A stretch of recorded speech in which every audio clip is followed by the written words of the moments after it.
Donald Trump because he didn't like what Chrissy Teigen had to say about him. Is that correct? Yes, that is correct. My. You ever think it's appropriate for the President of the United States to direct or otherwise influence a social media company to take down its content?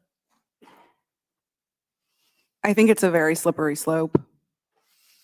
Mr. Roth, Ms. Gaddy, Mr. Baker, any evidence that Joe Biden's ever done that? Certainly none that I'm aware of, no. I don't recall anything like that. I'm sorry, that President Biden did what, sir? Has Joe Biden ever called Twitter, to your knowledge, or his White House at his behest to take down content or urge you to take down content? I don't know the answer to that question, sir.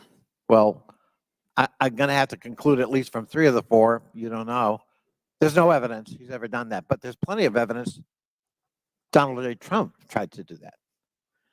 And if we're going to have a hearing about the misuse of social media and the intrusion of government in the content on social media, we've got an environment-rich target, but it's not Joe Biden.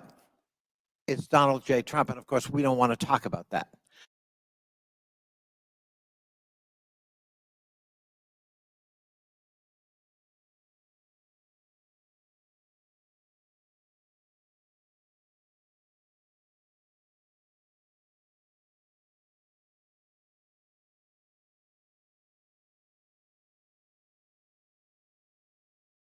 We don't want to talk about Russian bots and Russian fabrications using fake accounts on Twitter to a political purpose, and it's not to help elect Democrats. And we don't want to talk about 4 years of Donald Trump manipulating the truth and trying to manipulate social media and threaten it, or directly to try to shape it by taking down content because it was critical of him personally.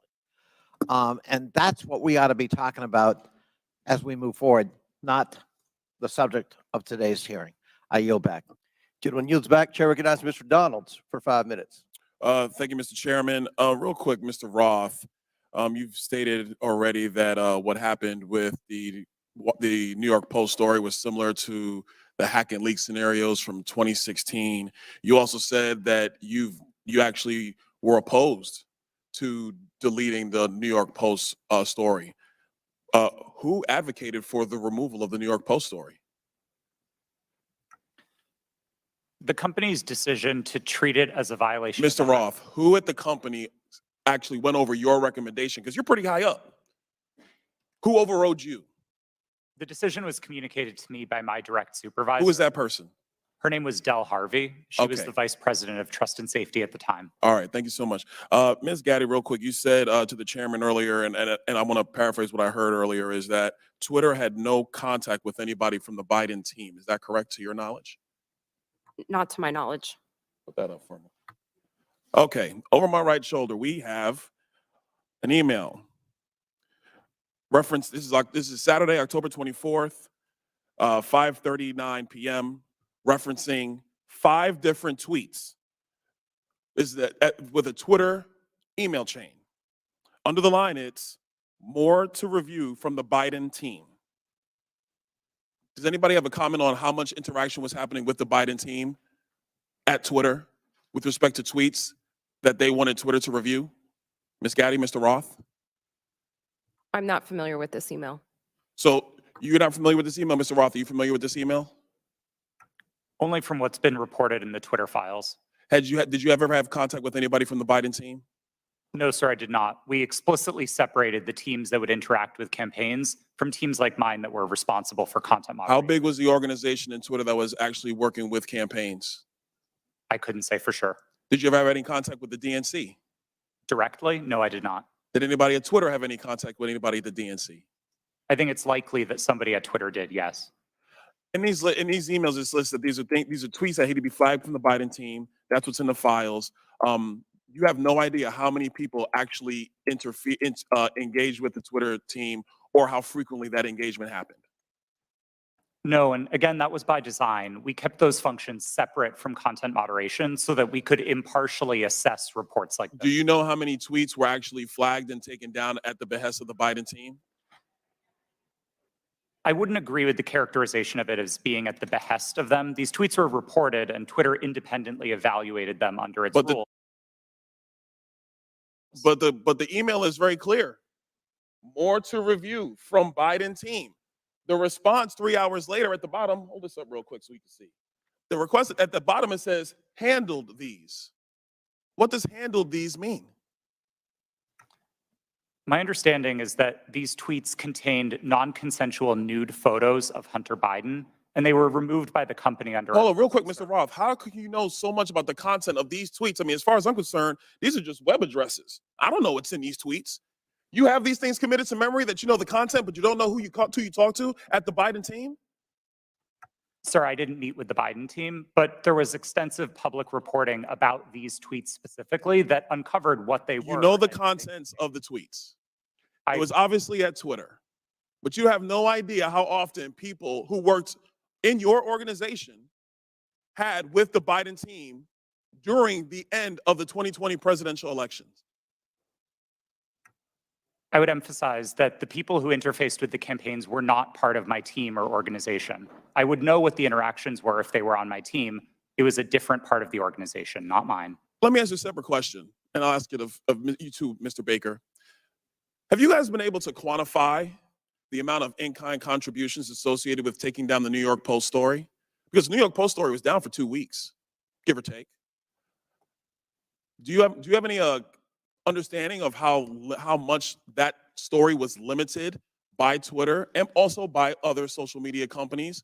What the impact of an in-kind contribution that would be to the Joe Biden presidential election in 2020? I don't know the answer to that question, sir. Do you think it's big? I don't know the Do answer. you think it's more than a maximum contribution to a campaign? I wouldn't want to speculate. Would you call it 25,000, I don't know the answer to that question. 100,000, Sir, I don't know the answer to the a question. million?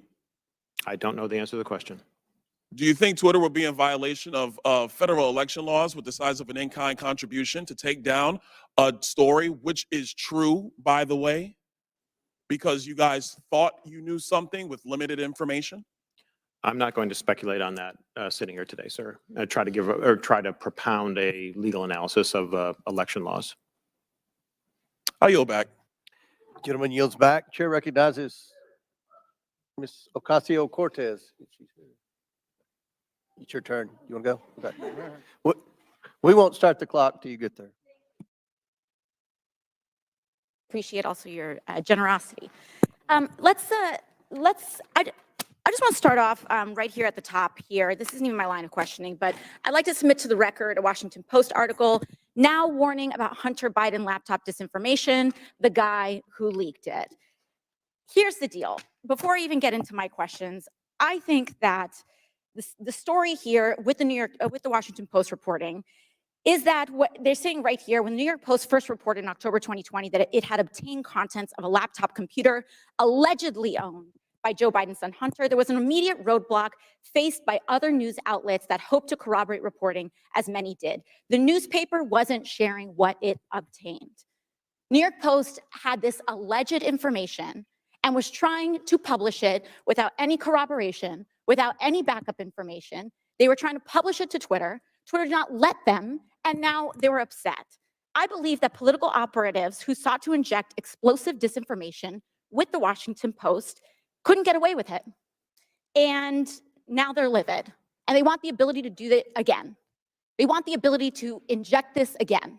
So they've dragged a social media platform here in Congress. They're weaponizing the use of this committee so that they can do it again. A whole hearing about a 24-hour hiccup in a right-wing political operation. That is why we are here right now.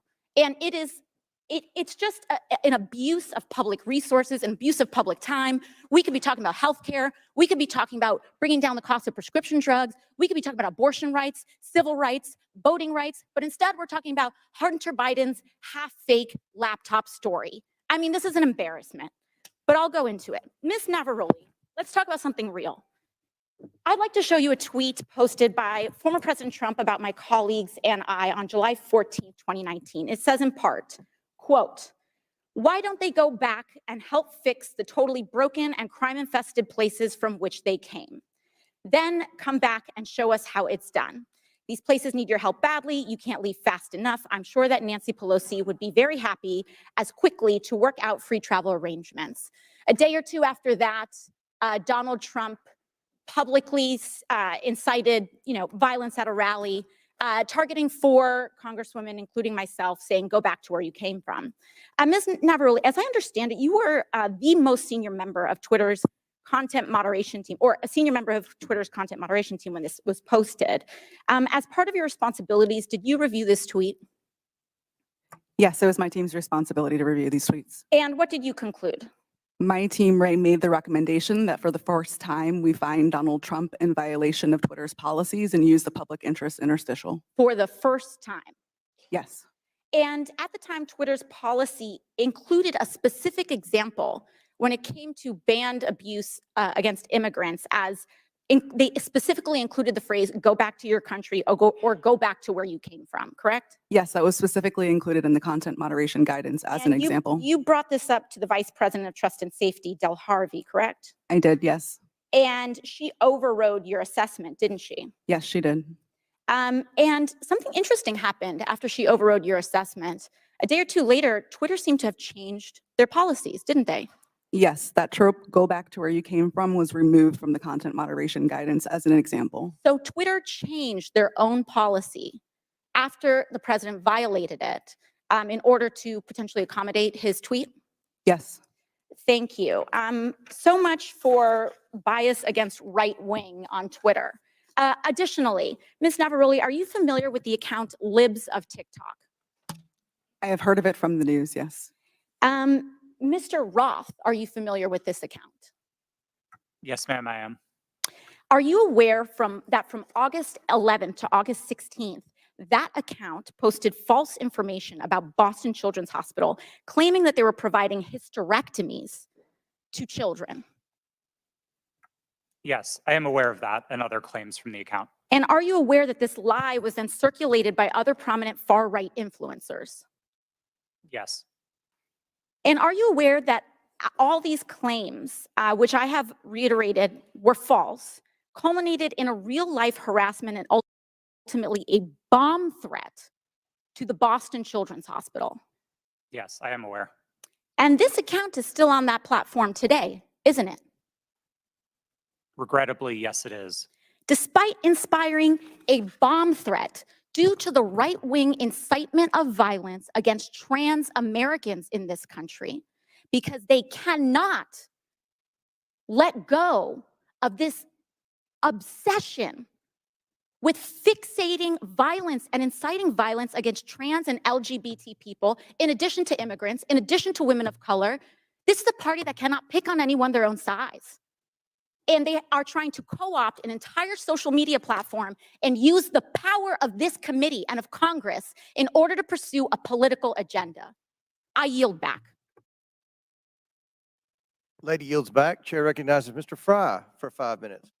Thank you, Mr. Chairman. This hearing shows who really has been in control of what is said to be one of the world's most widely used websites, Twitter. The American people probably didn't know who these witnesses were today, but these witnesses were powerful enough to silence an American president with just a few clicks from their California office.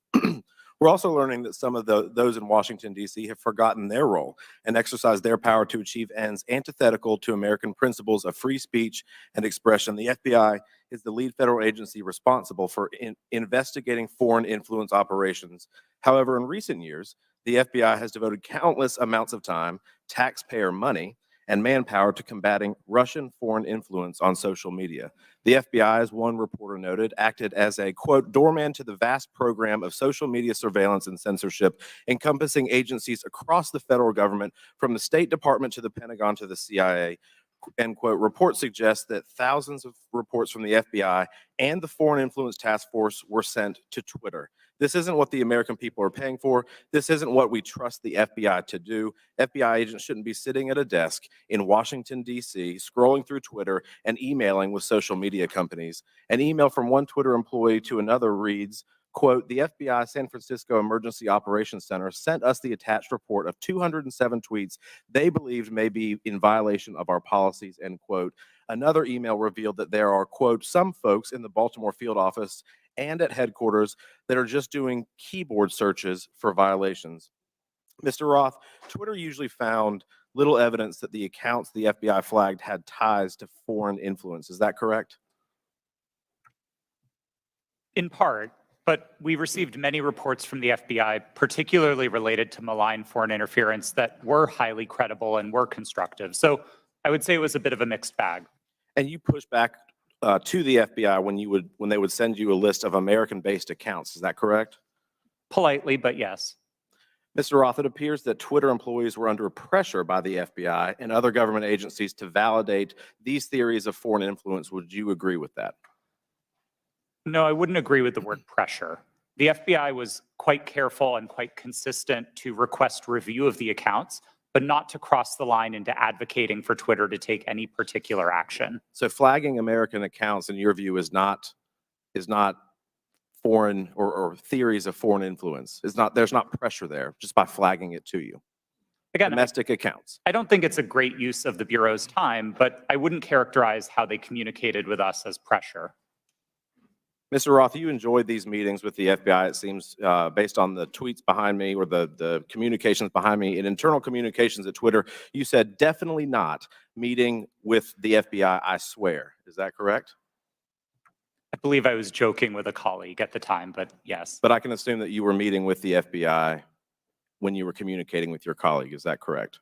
Yes, one of my job responsibilities was meeting with law enforcement about election security. And just so I'm clear, the person you're communicating with here says, "Very boring business meeting that is definitely not about Trump." I assume that's also sarcasm. Yes, that's my assumption. And we can assume that Twitter was having these meetings with the FBI about President Trump, correct? No, sir. The meetings that I was a part of with the FBI were almost entirely and exclusively focused on malign foreign interference, so accounts being operated outside of the United States by other governments, not on the accounts of Americans. So what is the basis of this communication then where you talk about not meeting with Trump or not meeting about Trump? Again, I think those comments are sarcasm, but the context for this interaction was the need to mark my calendar private after another Twitter employee joined one of those meetings with the FBI unexpectedly. And so I had to implement additional security measures around my calendar. This was a fairly banal interaction with a colleague. Mr. Chairman, I yield the rest of my time to Mr. Jordan. Can I ask Mr. Jordan? I thank the gentleman for yielding. Mr. Roth, was there ever any visibility filtering that was hard-coded by Twitter employees into accounts of specific users?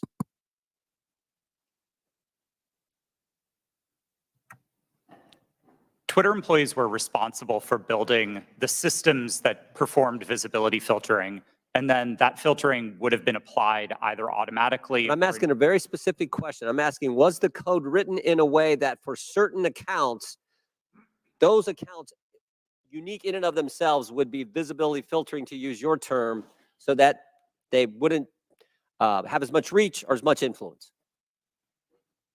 The term hard coding suggests that it was permanent and immutable, and I wouldn't agree with that, no. But it did happen, is what you're saying. There was hard-coded into some of these accounts of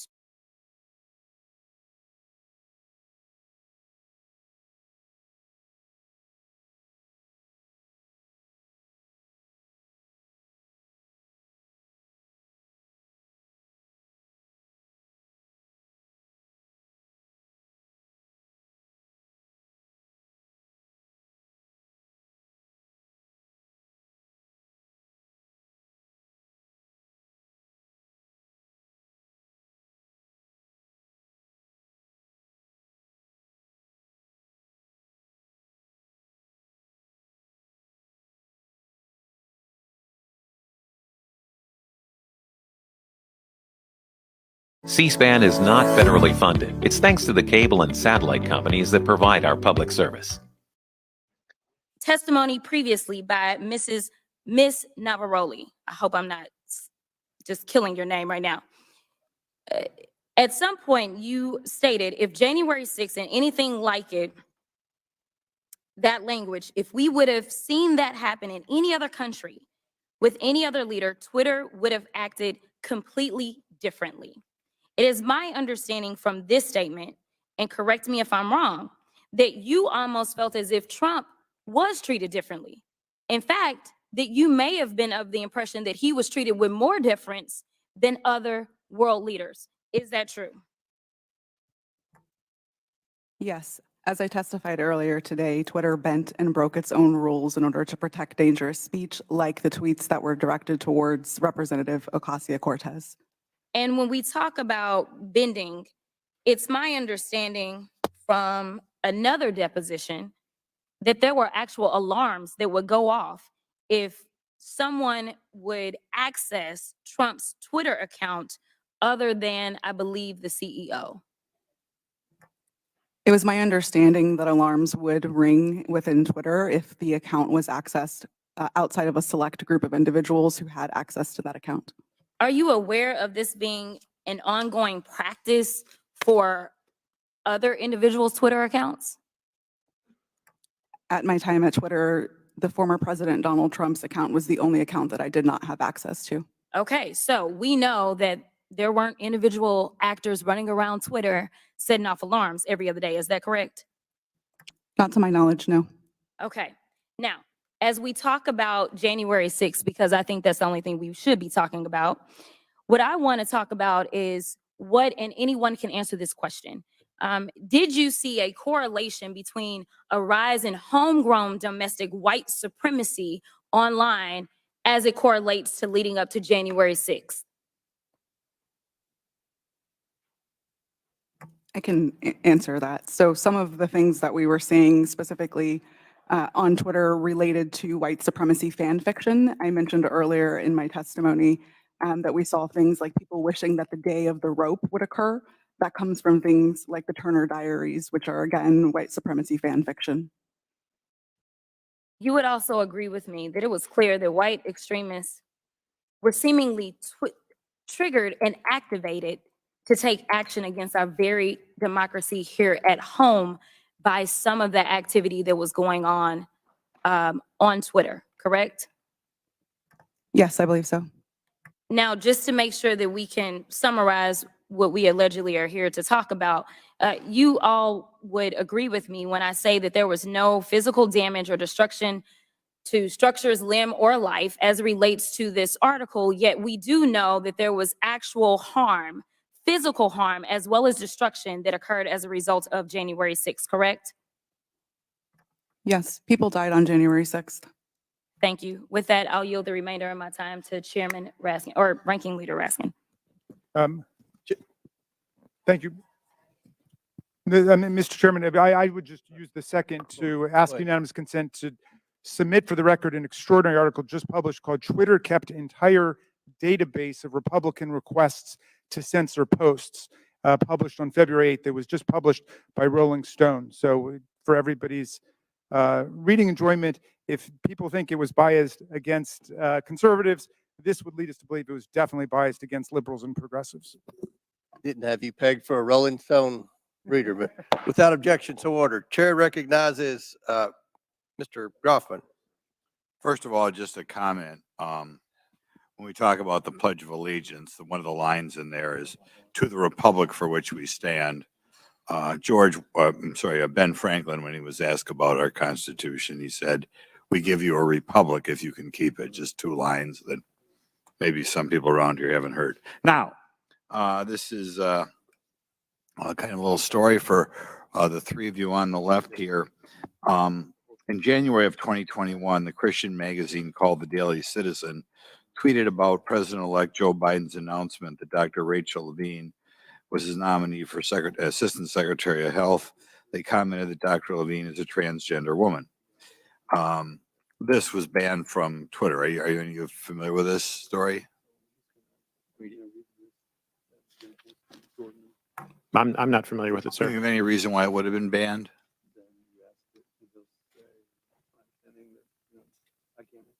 Okay.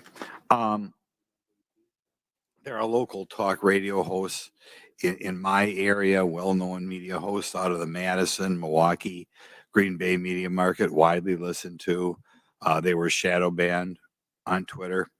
There's some very prominent doctors in the area that didn't agree, perhaps, with everything CDC or NIH said, that were banned on Twitter. I'd like you to comment on that because, normally I think when people make a major health decision, they always like to get two separate opinions. And some of these doctors who are wildly well respected, probably two of the most prominent doctors in Wisconsin, thought outside the mainstream. And I think we're thinking outside the mainstream. They were taken off your platform. Could you comment on why you would take somebody off a platform, or why a distinguished doctor would be considered something as a whole, their version of events?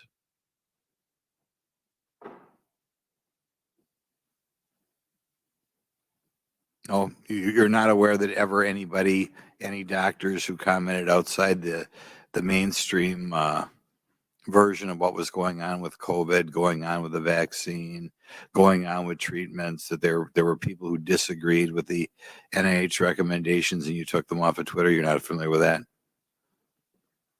None of you are familiar with that. Okay. I'll yield some time to Jim Jordan then. I thank the gentleman for yielding. Mr. Baker, Mr. Roth earlier said he thought it was a waste of time for the FBI to be sending you accounts that they thought violated Twitter's terms of services and Twitter's policy. I was just curious, did you ever tell Twitter executives or FBI acquaintances that the FBI had no legitimate interest in enforcement of Twitter's policy? Sir, I'm going to give you the same answer I gave before. I think the advice that I was giving internally to folks would be covered by the attorney-client privilege, and as Let me yes, stop. Mr. Baker, although you're testified today by subpoena, you nonetheless have raised the attorney-client privilege to avoid answering this committee's question. Congress does not recognize the common law attorney-client privilege. With that, I'm going to allow Mr. Jordan to ask the question again. Well, there's been two questions I've asked that he's refused to answer. So let me, if I could, Mr. Chairman, I'll ask both again. I'll go back to the one asked a couple minutes ago. Top of page 2 of your testimony, you said, quote, "I did not destroy or improperly suppress any documents at Twitter regarding information important to the public dialogue." I would like to know what you're referring to that you, in your mind, properly suppressed, and when that took place, specifically if it took place during the time that the Twitter files were first being released just a few months ago. well, again, sir, as I think we've notified the committee and we've had these conversations with Twitter as well to try to resolve this issue prior to coming up here today, I don't have anything in writing that clears me in my ethical responsibilities to my former client with respect to answering questions that I think fall squarely within the attorney-client privilege. So unfortunately, I don't think I can go beyond what I've said there already, sir. Unfortunately, Mr. Baker, your assertion that the attorney-client privilege, it's overruled as to this particular question and answer. So will you please answer the question by Mr. Jordan? Yes. Point of order, Mr. Chairman. State your point. Well, as I understand it, because we just went through this in the January 6th committee where multiple witnesses asserted attorney-client privilege, including people who weren't covered by it at all.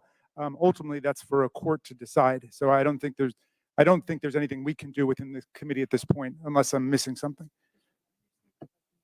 We'll give you one more chance to answer the question. If you don't answer it, then we'll have to deal with it after the committee hearing. Mr. Baker, could you Yes, answer sir, the question, I please? apologize, but I believe I have ethical responsibilities to my former client, and I don't think I can go beyond what I've said already, unfortunately. Yeah, I just said that. I just said that. All right. I mean, Mr. Baker, you did suppress documents then that, in your language, was important to the public dialogue? I'm going to give you an extra minute, Mr. Goldman. Oh, You're thank you next. very much. I'm sorry, sir. Could you repeat the question? Again, going on what your written testimony. So you did suppress documents at Twitter regarding information that was important to the public dialogue. That's a yes or no.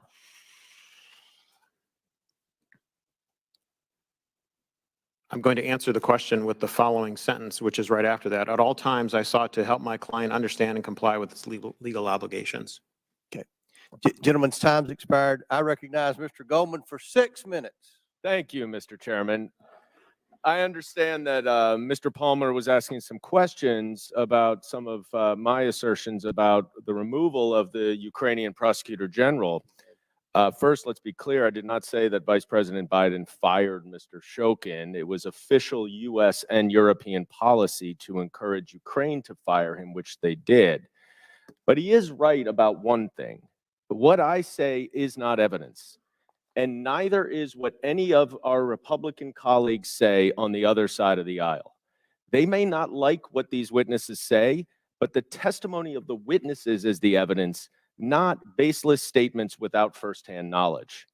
But I urge Mr. Palmer, if he wants to understand what actually happened, to read the 300-page report that we published on the first impeachment investigation. There's a lot in there about Mr. Shokin. Luckily, though, he doesn't even have to do that. You can just read the New York Post story itself, because in that story, Shokin admitted that he never opened an investigation into Burisma. He claims to have had, quote, specific plans to do so. Yeah, sure. For 2 years, Rudy Giuliani had been peddling Victor Shokin's bogus story, including with agents of Russian intelligence. And Chairman Comer, if you question that, I urge you to look up Andrei Derkach. So who was the sole source of the hard drive to the New York Post? Rudy Giuliani. And for these reasons, many journalists were highly skeptical. One reporter at the New York Post itself refused to put his name on the story. Fox News's Brett Baer said, quote, "The whole thing is sketchy," unquote. And both Giuliani and the Post refused to give the laptop to other journalists to verify and analyze it. In fact, Giuliani told the New York Times that he hoped that it would be published before it could be verified. So what is the so-called authentication for this laptop? Well, Chairman Comer said in his opening statement that it's a subpoena to the computer repair shop owner, which happened over about a year before the New York Post story. But that is not the same hard drive that Rudy Giuliani received months later from that repair shop owner and passed along to the New York Post after he was in possession of it for several months. Now, Mr. Baker, based on your understanding of Russian malign influence campaigns, does Russian intelligence have the capacity to manipulate a hard drive? Yes. So it is possible that some of the materials on a hard drive could be authentic, and some could be altered, manipulated, or even added to the hard drive. Is that right? I believe so, yes.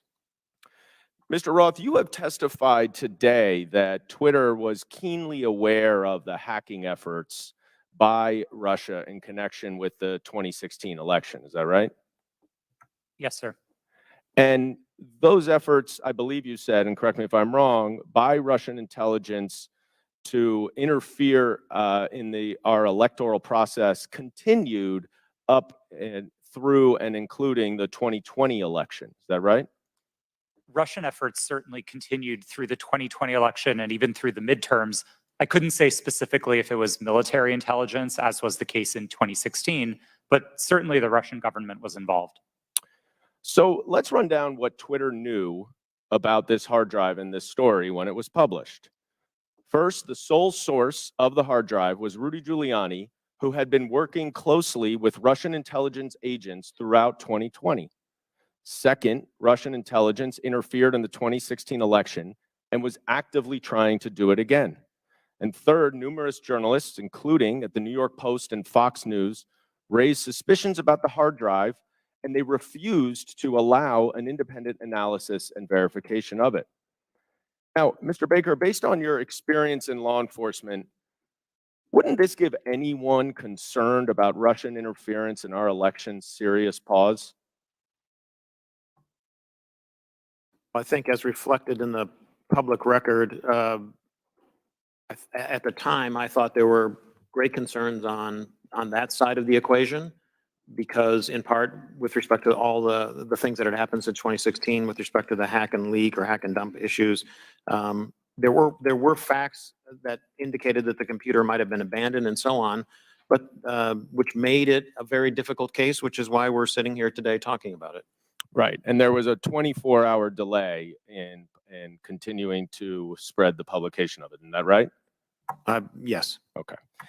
You know, that is exactly what 51 former intelligence officials, many from Republican administrations, even the Trump administration, said in that letter that is being distorted by Mr. Jordan and others at this hearing. Let me quote one paragraph of what they say. We want to emphasize that we do not know if the emails provided to the New York Post by President Trump's personal attorney, Rudy Giuliani, are genuine or not, and that we do not have evidence of Russian involvement. Just that our experience makes us deeply suspicious that the Russian government played a significant role in this case. And unless Twitter, like Special Counsel Mueller concluded about the Trump campaign in 2016, wanted to welcome Russian interference in an election, all of you sitting here today were entirely correct to be highly concerned about the legitimacy of this story. I yield back. Chair recognizes Mr. Higgins for 5. Thank you, Mr. Chairman.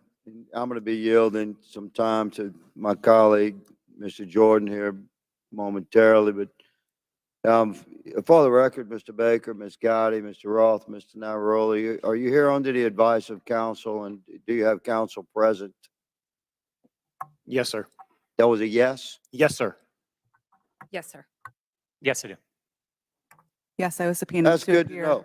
I'm glad y'all have counsel present. Mr. Chairman, for the for submission for the record, I'd like consent to submit the Twitter files dated December the 8th, posted by the New York Post regarding the suppression of conservative commentators. Like that submitted. Without objection, so ordered. Mr. Chairman, thank you.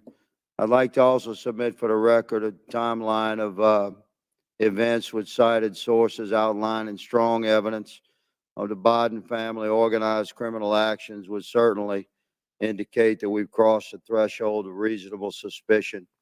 I'd like this timeline submitted for the record. Excuse me, Mr. Chairman, where is that from, that timeline? Timeline in my hand, boss. I'll get it to you shortly. Bottom line is that the FBI had the Biden crime family laptop for a year.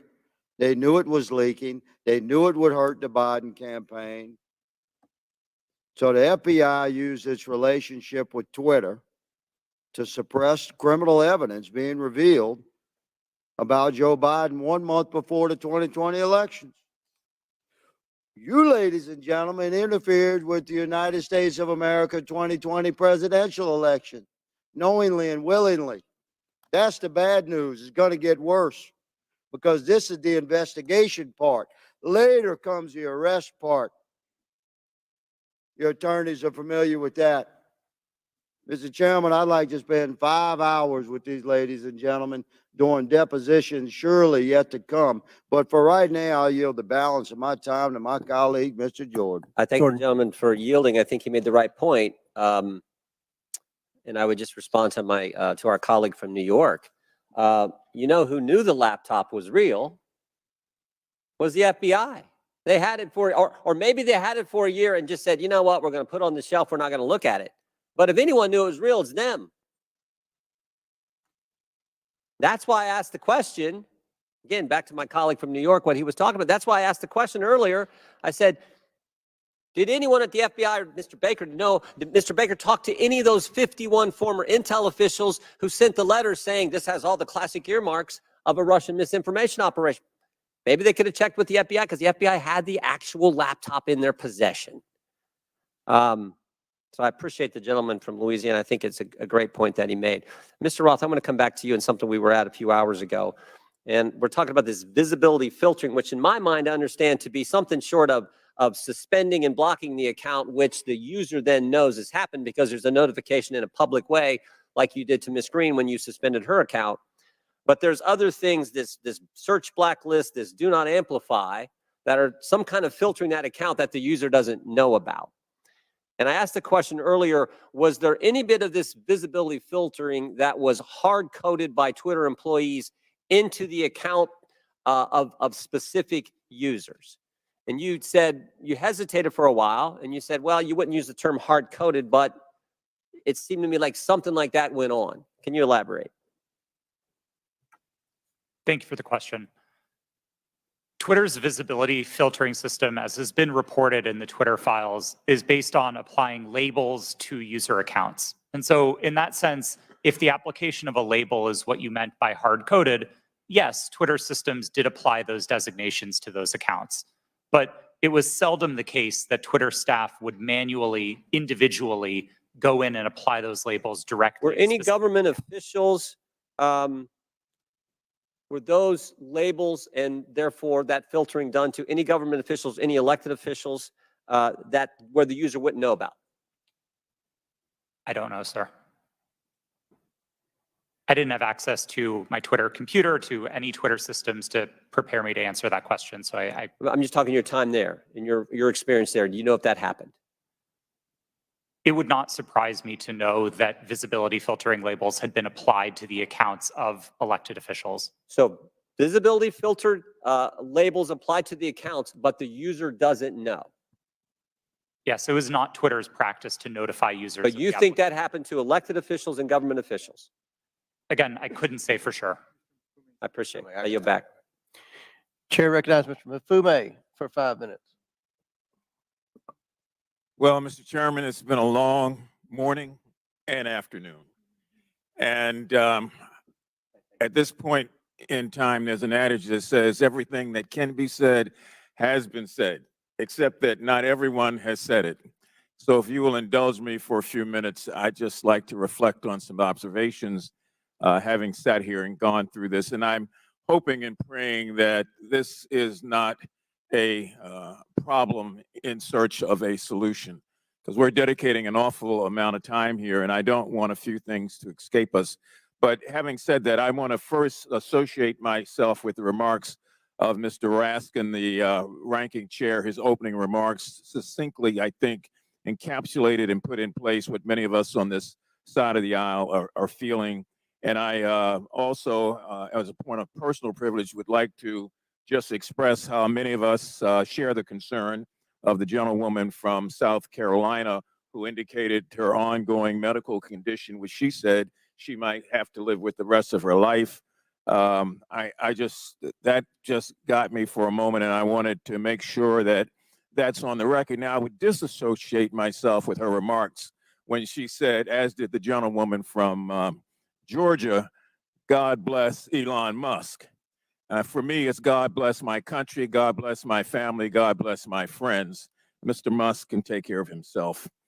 I would also caution, if I might, all of us, but particularly the gentleman from South Carolina who said earlier that there is proof that Hunter Biden committed multiple felonies.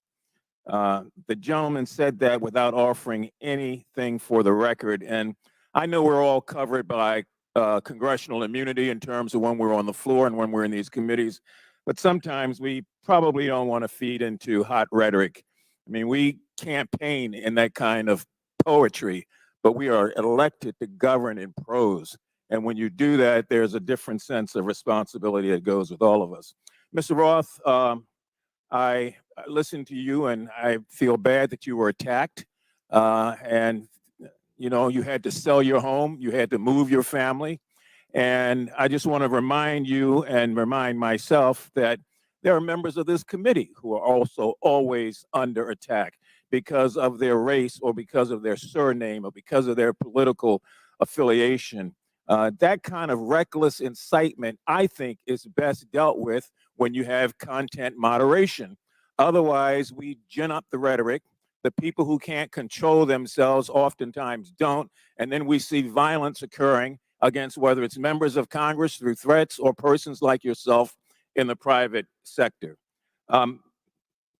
Ms. Navaroli, you in your testimony stated that on the morning of January the 6th that you sent lawyers a message warning them that your team was hamstrung by leadership. And 2 days later, when it looked like that might happen again, you asked management whether or not they wanted more blood on their hands. What was their response and what did they do? Yes, thank you for that question. On the morning of January 6th, I did send that message to a Twitter lawyer specifically because I believe that Twitter was going to be facing liability for what was going to occur that day. I do not remember their exact response, but I do remember there coming in a response of confirming that the information had been received. Would you repeat the second question that you asked? I wanted to know what was their response? What did they do? Nothing. Okay, you went on to say that in January of 2020, after the United States assassinated an Iranian general, that the president at that time, Mr. Trump, decided to justify it on Twitter, and management literally instructed you to make sure that we were not about to start World War III on that platform. Is that correct? Yes, that did occur. And what happened after that? It was up to me and my team to create what we called enforcement guidance. So a document that explained how we would apply our policies specifically related to content specific instance. I believe the document was relating to foreign policy discourse. So my point here about content moderation on the front end prevents some of the crazy things we see on the back end. Mr. Chairman, I have from the Anti-Defamation League their latest report on murder and extremism in the United States, oftentimes fueled by the lack of content moderation, that I would ask unanimous consent be entered into the record. And I also have the National Threat Assessment done by the Secret Service of our country. This was just released, and it talks about how 25% of all of these acts are being conducted by people who are not moderated, but who in fact end up breaking the law and threatening the lives of people. And I would ask unanimous consent that also be. Without objection, so ordered. Thank you, sir. Chair recognizes Mr. Sessions for 5 minutes. Mr. Chairman, thank you very much. So I will say it, God bless Elon Musk. Because I think I feel that way. It was Elon Musk that revealed data that uncovered a disturbing cabal. Let's be clear, we're here today because Twitter got caught, not because people wanted to admit mistakes got made, or perhaps because they got bought. If not for the Twitter files released by Mr. Elon Musk, this activity we're discussing today would still be going on.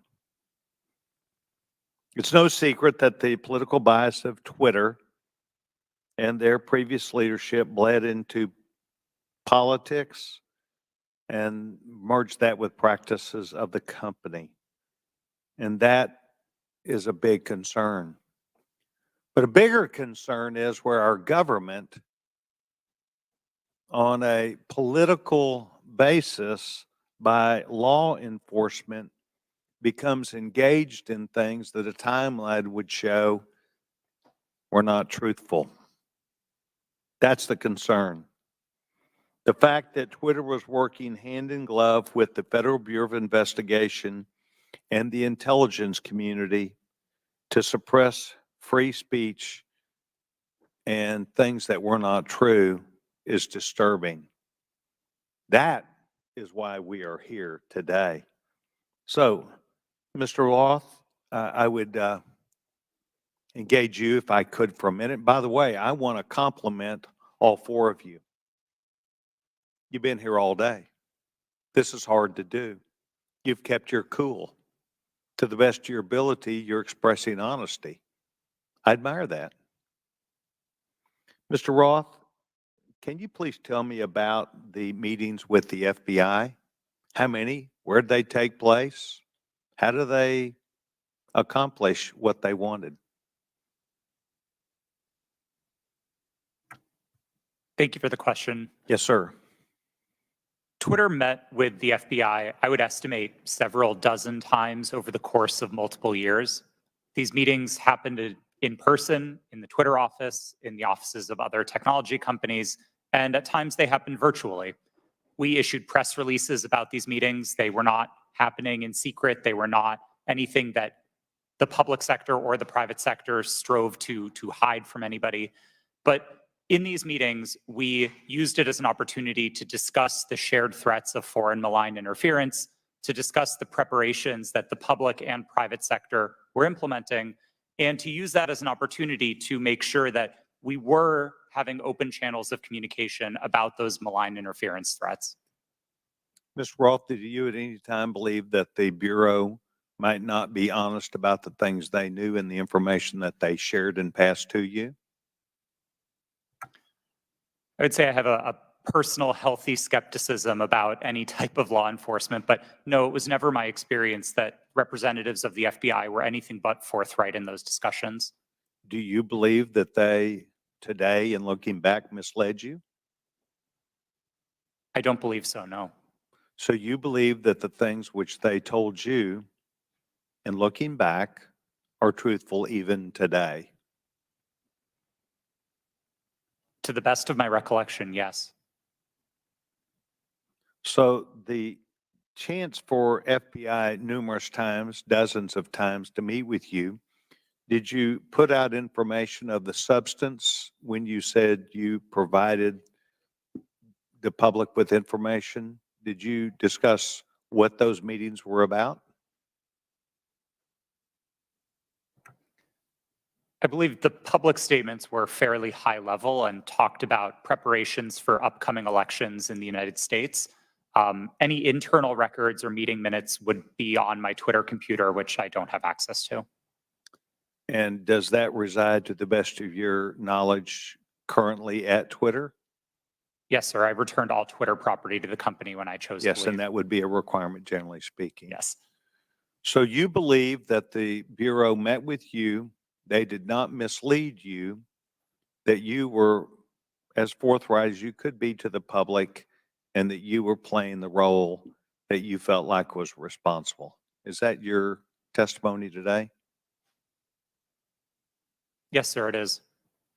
Thank you very much, Mr. Chairman. I yield back. Gentleman yields back, and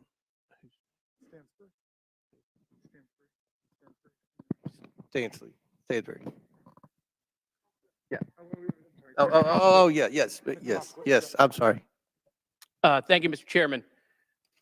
You know, I'm beginning to feel like a little bad for the majority. Like I just feel guilty because you guys have come today to try to prove that the Biden administration in coordination with Twitter is impugning free speech. And the problem is that Donald Trump, he is just this thing that hangs around your neck, because at every turn, he undermines whatever credibility you want to have on this subject. I mean, Donald Trump and his administration, it's been proven, reached out to Twitter to take down tweets that got under his skin. The tough guy, Donald Trump, right? He got called the B word. Let's reach out to Twitter. Let's get the tweet taken down. You guys have no credibility. You have none. Your own guy taking free speech off of Twitter.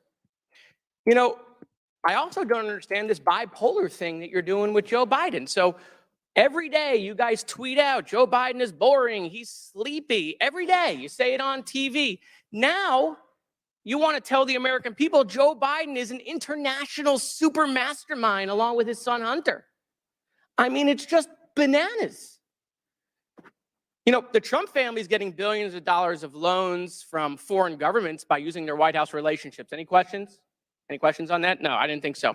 You You want to know if the Trump family made any money selling PPE during the pandemic out of the West Wing? Any questions about that? No, I didn't think so. But let's move on to Hunter Biden's laptop. Your leaker, I always love this, by the way. You guys are against leakers unless they're leaking things you like. Your leaker, Matt Isaac.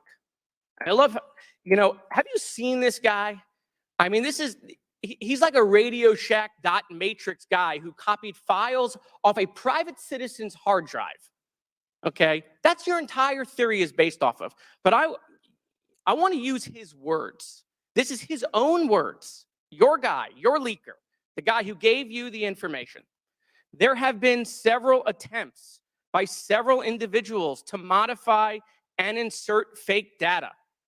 I do know there has been multiple attempts over the past year and a half to insert questionable material into the laptop, to pass off information or disinformation as coming from the laptop.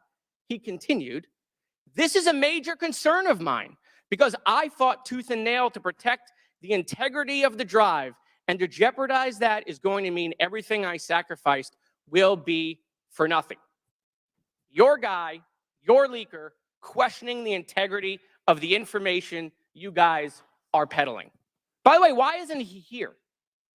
Bring him here. Let's ask him questions. And why haven't we seen the hard drive? You guys aren't shy. Why won't you show it to the American people? Let's talk about Twitter. Let's talk about God bless Elon Musk. See these? God bless the guy who is allowing Nazis and anti-Semitism to perpetrate Twitter.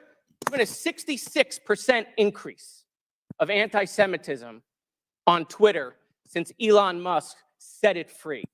Mr. Chairman, I agree with you. It's not fair to say all conservatives are Nazis. That's preposterous. That's not true. But your Lord and Savior Donald Trump is having tea and dinner with them at Mar-a-Lago. Nick Fuentes right here, who is a picture that is tweeted at me all the time saying Jews are a virus in response to my tweets. Donald Trump's having dinner with him. Nazis at Mar-a-Lago.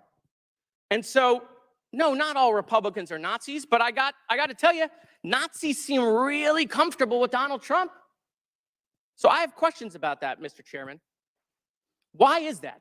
Why do I get these tweets? Let's talk about Kanye West, right? The chairman of the Judiciary Committee for 3 months praising Kanye West. We love Kanye, right? A Nazi. Clearly now. It took months for that tweet to come down. How come? I mean, these are things I'd love to know. Is it because maybe they're your voters? I mean, they certainly aren't voting for me. I yield back. Chair recognizes Mr. Langworthy for 5 minutes.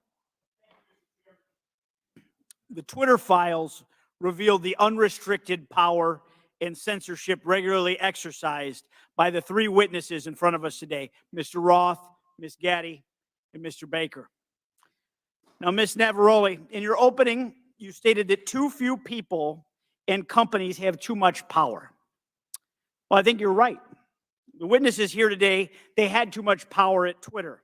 And they tried to play the role of God as they interfered with a natural right of the people to a free and fair election. Twitter knowingly suspended the New York Post's account, one of the most reliable conservative voices in the country, in fear that an honest story would swing the most divisive election in American history into the hands of their enemy, former President Donald Trump. Now, Mr. Roth, you were part of the secretive SIP-PES censorship team at Twitter, correct? No, sir, I'm not sure what that refers to. Mr. Roth, the Twitter files revealed that you rarely adhered to company policy in making your censorship decisions. One reporter from the Twitter files called your group a, quote, high-speed Supreme Court of moderation, issuing content rulings on the fly, often in minutes, based on guesses, gut calls, and even Google searches in cases even involving the president. Do you recall making decisions in this manner? No, I do not. Can you explain the process for these quick decisions? Thank you for the question. I think the core of content moderation, whether it's fast or slow, begins with a written set of rules and policies. And that was the primary responsibility of my group at Twitter. It wasn't about making a one-off decision in the moment. It was about having a written and codified set of, well, laws for the platform that we followed in each instance. In the vast majority of cases, content moderation decisions were not made by me or by another executive or even by a member of my direct team. They were made by hundreds of content moderators enforcing those rules again and again and again. The situations in which decisions would be escalated to senior executives were few and far between and largely related to the really hard gray area calls. So, Mr. Roth, as part of the quote Supreme Court of Moderation at Twitter, did you have the final call over political censorship decisions? No, sir, I did not. Then who had the final call on these decisions? There was a team of people, some of whom represented on this panel today, others not, who were involved in trying to make these decisions. But a portrayal that any one person held sort of supreme or ultimate authority over these decisions would misrepresent what the process was. So your team labeled high-profile accounts as VITs, standing for very important tweeters. What was the threshold for being labeled as a VIT? That's an excellent question for which there is not a consistent answer. I don't think Twitter was particularly well put together on that definition. So was the New York Post labeled a VIT? I believe the New York Post's account is verified, and verification conferred some of that status of being a VIT. But again, the definitions here are a little squishy.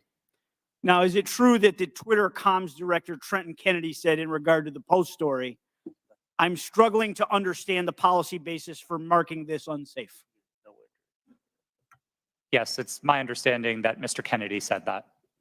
Was the New York Post story regarding Hunter Biden's laptop marked unsafe regardless of uncertainty? It is true that Twitter marked links to that story as unsafe in a number of our systems, which resulted in restricting people's ability to tweet it. That was the decision that Twitter reversed 24 hours later.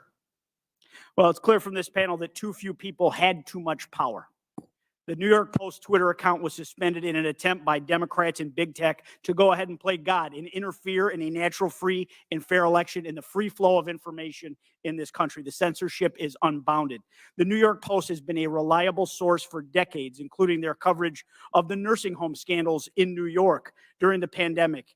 Now that you and many others are gone from the company, there is hope that this platform will once again be a place where voices can be heard and respected, and it can return to be a town hall for all points of view, no matter if you agree with them or not, sir, and that our elections will never again be controlled by big tech. I yield back. Gentleman yield? Will the gentleman yield to Jordan? Mr. Jordan. Okay, thank you. Mr. Roth, in Missouri v. Biden, your declaration to the FEC, you said, I also learned in these meetings with the government that a hack and leak operation would involve Hunter Biden. Mr. Chan has testified in his deposition in that same case. In my estimation, we never discussed Hunter Biden specifically with Twitter. Who told you about Hunter Biden in these meetings? Gentleman's time's expired. My recollection is that a representative of another tech company may have mentioned it, but those meetings were several years ago. I truly don't recall. Okay. Chair recognizes Ms. Stansberry for 5 minutes. Thank you, Mr. Chairman. And I want to just start this afternoon by thanking our panelists who have been sitting here all afternoon, and many of the members of the public who are with us. I see a lot of tired faces out there, and I want to thank you all for spending your day with us. But I also want to start out by asking, what are we doing here in this committee today? Why are we here? Why is this committee devoting a day-long hearing to a political conspiracy theory that was planted in the media by Rudy Giuliani to support Donald Trump's reelection campaign? Of all the topics we could be focused on in this committee to support the American people, how people are going to put food on their table at the end of the day, how we're going to address the economy, how we're going to address critical issues that are on people's minds every day. We are devoting an entire day to this conspiracy theory involving Twitter. Now, the mission of this committee is to root out waste, fraud, and abuse and to conduct oversight on behalf of the American people. And if you need any evidence of waste, fraud, and abuse, how about the use of this committee's precious time, space, and resources to commit to this hearing? You know, I don't even understand why we're here right now, but I do want to clarify some key facts about what we've heard today. So I'm going to get into it for just a few moments. Ms. Gaddy, thank you for being here today. Mr. Baker, you have already stated publicly that Twitter's handling of this issue was a mistake. Is that correct? Yes or no is fine. Yes, that's correct. I don't think I have stated that publicly yet, but that is what the CEO of the company said. Yes, and at the time, only weeks before, one of the most consequential elections of our lifetime in 2020, Twitter made a decision based on policies put into place to protect the public from political disinformation and from foreign interference. Is that correct, Mr. Roth? Yes. In fact, the failure of Twitter and other social media companies to moderate political disinformation not only fueled its use in election tampering in 2018, but allowed for election denialism to run rampant in 2020. And that is exactly what led to the insurrection here on January 6th in the Capitol. So, Ms. Navaroli, I want to ask you, thank you for sitting here all day answering these questions. Do you believe that Twitter has put into place policies that would adequately protect free speech, but also protect the American people from another violent insurrection and the kind of hate speech that we are seeing run rampant right now on the platform? Thank you for that question. I cannot speak to Twitter's current policies because I have not worked there in quite some time, but I can say that my job at Twitter was to balance free expression and safety. And one of the things that I constantly pushed for was for us to include more analysis within that simple balancing act. And instead of asking just free expression versus safety, to say free expression for whom and safety for whom. So whose free expression are we protecting at the expense of whose safety? And whose safety are we willing to allow to go to the wind so that people can speak freely? Exactly, right? Because Twitter refused to sanction Donald Trump's account long before it was actually banned. When violent rhetoric and other rhetoric was already being used on the platform. And in fact, since the latest acquisition of Twitter by Elon Musk, the company's Trust and Safety Council, as represented here today, has been dissolved. And the accounts of individuals like Donald Trump who incited violence in the Capitol have been restored. And we are seeing anti-Semitism, hate speech, dangerous rhetoric, violence being put on Twitter every single day. Election tampering, disinformation, violence, the attack on our Capitol. Mr. Chairman, that is what we should be holding oversight hearings on in this committee. I have traveled to every corner of my district, and New Mexicans are depending on us to defend our democracy and to ensure that we are holding not only those who are committing waste, fraud, and abuse accountable, but ourselves.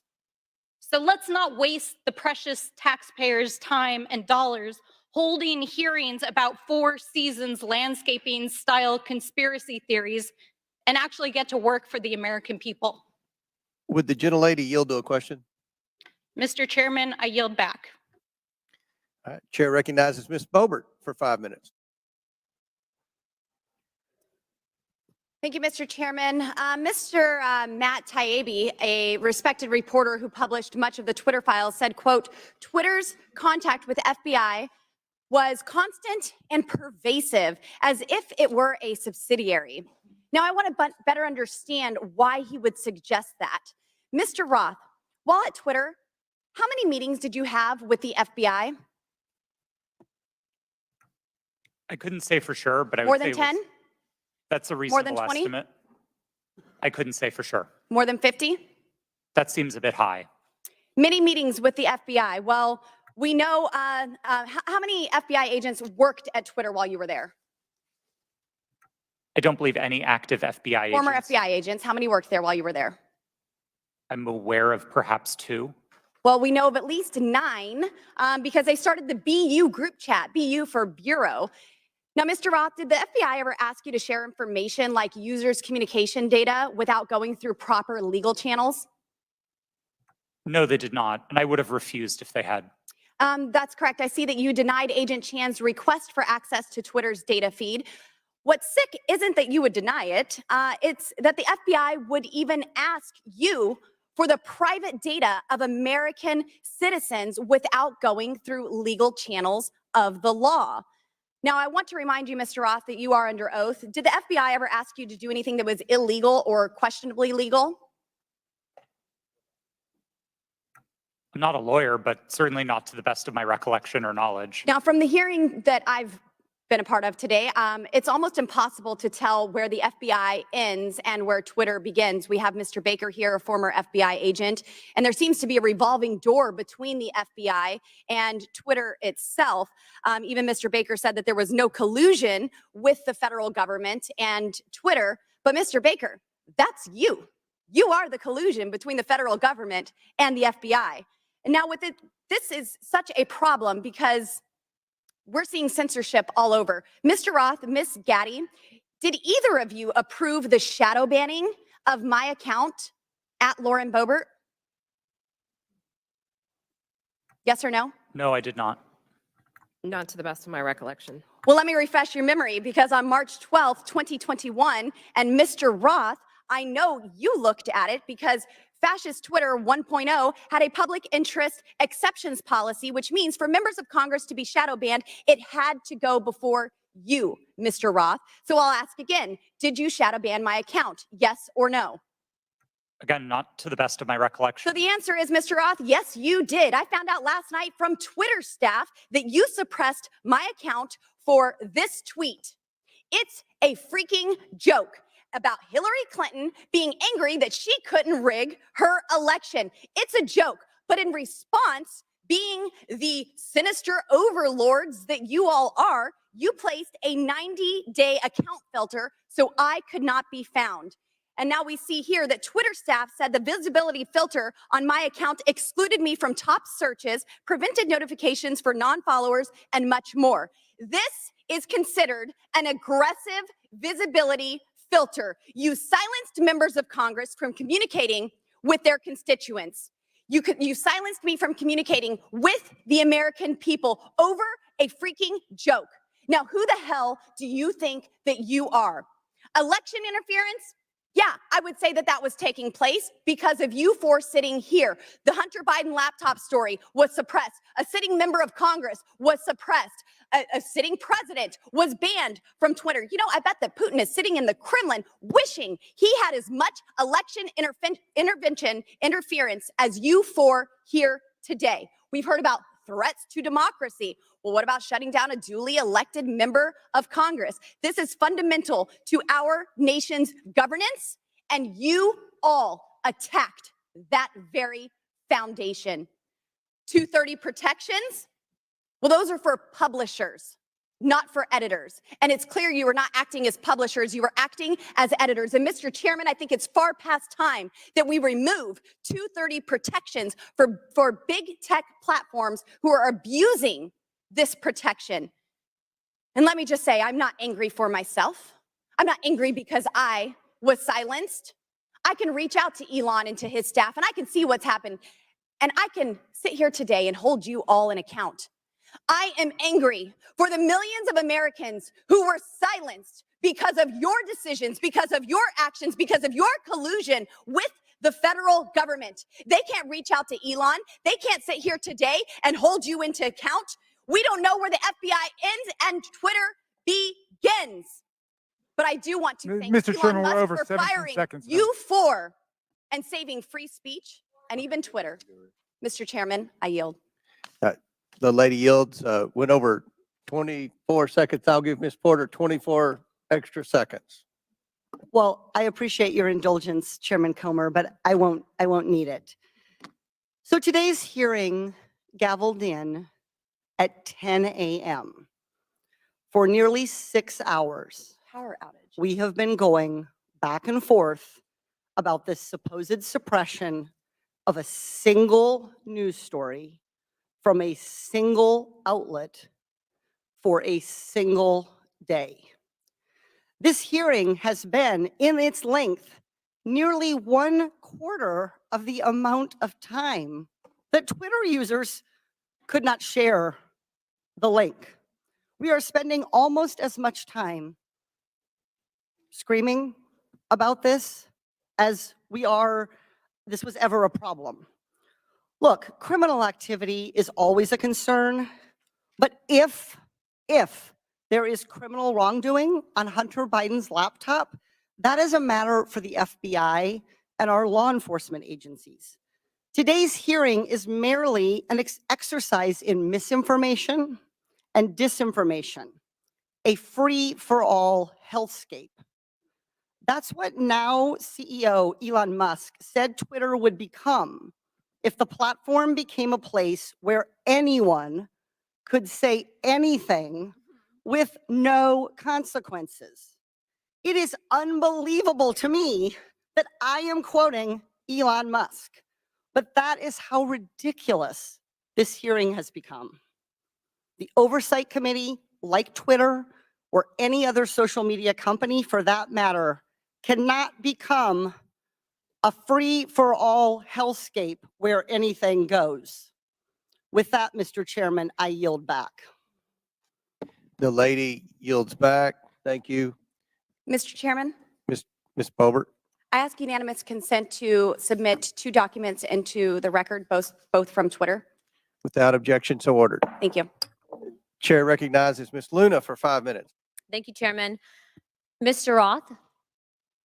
Mr. Roth, have you communicated with government officials ever on a platform called Jira? Yes or no? Real quick answer. We're on the clock. Not Yes to or the no? best of my recollection. Not to your no. recollection? Great. If you did, in the event, communicate, who would have had access to this platform? That's the nature of my confusion. Okay. Jira is, Did you ever speak to government officials on Jira regarding taking down social media posts?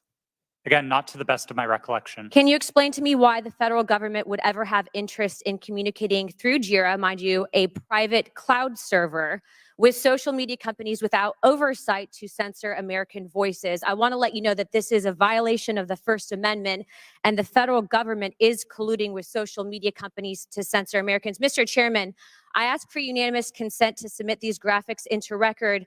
And Mr. Roth, I'm going to refresh your memory for you. This flow chart behind me. ordered. Thank you, Chair. This flow chart shows the following federal agencies, social media companies, Twitter, leftist nonprofits, and organizations communicating regarding their version of misinformation using Jira, a private cloud server. On this chart, I want to annotate that the Department of Homeland Security, which has the following branches: Cybersecurity and Infrastructure Security Agency, also known as CISA, Countering Foreign Intelligence Task Force, now known as the Misinfo, Disinfo, and Malinformation, MDM. This was again used against the American people. The Election Partnership Institute, or Election Integrity Partnership, EIP, which includes the following: Stanford Internet Observatory, University of Washington Center for Informed Public, Graphica, and Atlantic Council's Digital Forensic Research Lab, and potentially, according to what we found on the final report by EIP, the DNC. The Center for Internet Security, CIS, a nonprofit funded by DHS, the National Association of Secretaries of State, also known as NASS, and the National Association of State Election Directors, NASED. And in this case, because there are other social media companies involved, Twitter. What do all of these groups, though, have in common? And I'm going to, again, refresh your memory. They were all communicating on a private cloud server known as Jira. Now, the screenshot behind me, which is an example of one of thousands, shows on November 3rd, 2020, that you, Mr. Roth, a Twitter employee, were exchanging communications on Jira, a private cloud server, with CISA, NASS, NASED, and Alex Stamos, who now works at Stanford and is a former secretary of security officer at Facebook to remove a posting? Do you now remember communicating on a private cloud server to remove a posting? Yes or no? I wouldn't agree with the I characterization. don't care if you that agree. this- Do you, this is your stuff. Yes or no, did you communicate with a private entity, the government agency on a private cloud server, yes or no? The question was if I Yes or communicated no? to Yeah, I'm remove- on time. Yes or no? Ma'am, I don't believe I can give you a yes or no. Well, answer I'm to going that to tell question. you right now that you did, and we have proof of it. This, ladies and gentlemen, is joint action between the federal government and a private company to censor and violate the First Amendment. This is also known, and I'm so glad that there's many attorneys on this panel, joint state actors. It's highly illegal. You are all engaged in this action, and I want you to know that you will be all held accountable. Miss Gaddy, are you still on CISA's Cybersecurity Advisory Council? Yes or no? Yes, I am. Okay. For those who have said that this is a pointless hearing, and I just want to let you guys all know, we found that Twitter was indeed communicating with the federal government to censor Americans. I'd like to remind you that this was all in place before January 6th. So to say that these mechanisms weren't in place and to make it about January 6th, I want to let you know that you guys were actually in control of all of the content, and clearly we have proof of that. Now, if you don't think that this is important to your constituents and the American people from those saying that this was a pointless hearing, I suggest you find other jobs. Chairman, I yield my time. Mr. Chairman, point of order. Chair, Yeah, I just want to call to the attention of the chair and Mr. members Mafube, yes. that you're we're getting recognized. awfully close to witness intimidation. And I would ask the chair to intervene. I'm sorry, I didn't hear what you said, Mr. Mafube. I said I would caution all members that we were getting very close to witness intimidation, right on the verge of it. And I would ask that the chair and the ranking member agree how we will proceed from this point on. It was the threats that were just made. Ms. Ocasio-Cortez. Thank you, Mr. Chair. And in follow-up to that, I am curious about the committee's rule or the committee's disposition, accusing witnesses of a crime, discussing arrest, discussing, making these allusions and threats. I want to clarify for the record, what is the committee's policy around threatening a witness? We got the decorum. We have the member decorum. Do we have a witness decorum? And around the rules of decorum, can we agree that threatening a witness comes close to broaching general decorum? It does broach general decorum of the committee? With all due respect, Ms. Ocasio-Cortez, we don't agree that there was any witness threatening. In threatening, when we discuss arrest, when we discuss a potential arrest of a witness and alluding to a witness or suggestion of a witness committing a crime without evidence and without documents being supported to the record. Can you be more specific? When we talk about arresting a witness, or when we talk about a witness, insinuating that a witness is lying without documentation, I fear that this constitutes threatening a witness, and that will broach the rules of decorum of this committee. And I'd like to ask that we request witnesses be treated with respect. Thank you. Appreciate that, and I will remind everyone of the member decorum and witness decorum to treat everyone with respect. I thank you, Ms. Ocasio-Cortez. Do you have anything to add? No, thank you. I agree with you, Mr. Chairman. I have a separate point of order I just wanted to raise, which is, it seems as if several members now seem to have access to some information from Twitter that people on our side don't have. And I would just hope that anybody who's communicated directly with Twitter or received any information relating to the witnesses who has that, who plans to use it, distribute it to the committee in advance. That's okay. I think that most of the evidence is coming from, I think a lot of the quotes and emails are on the laptop. Well, I think that at least one member indicated. The Twitter files that Elon Musk has. Well, one member had indicated that she had received information directly from Twitter. Okay. Chair recognizes Mr. Edwards for 5 minutes. Thank you, Mr. Chair, and to our witnesses, thank you for being with us today. I know it has been a long one. Just so that we're clear and to stage my next line of questioning, in December 2019, we've established that the FBI subpoenaed Hunter Biden's laptop from a computer store owner. And then we've established that nearly a year later, in October 2020, the Hunter Biden laptop story is published by the New York Post. Within hours, Twitter and other social media companies began limiting the distribution of the Hunter Biden story. My question is for Mr. Roth. In September 2020, a few weeks before the New York Post published the first story on the Hunter Biden trading on his name, you participated in an exercise hosted by the Aspen Institute with other media outlets, social media companies, and national security reporters. Isn't that correct? Yes, I did. And Mr. Roth, that event was hosted specifically by the Aspen Digital Hack and Dump Working Group. Is that correct? I know it was hosted by the Aspen Institute. I couldn't say who specifically within that. Mr. Roth, this event was before the release of the Hunter Biden laptop story, correct? That's my recollection, yes. And during that event, a scenario that was discussed was a hypothetical October 2020 release of records related to Hunter Biden. Is that correct? Again, that's my recollection of the event, yes. And Mr. Roth, did you participate in the design of this hypothetical scenario? Not to the best of my recollection, no. Are you telling me that you never had any conversation with anyone regarding the contents of this scenario? No, sir, I didn't say that. I met with the Aspen Institute on a number of occasions. I wouldn't say that I was involved in the development of the scenario in a specific way, no. So you're telling me that I will find no witnesses that would testify they had conversation with you regarding the development of this scenario? I genuinely could not say what other witnesses might or might not say. Why was Hunter Biden chosen as the subject of this scenario just weeks before the October 14th, 2020 publication of the first Hunter Biden story?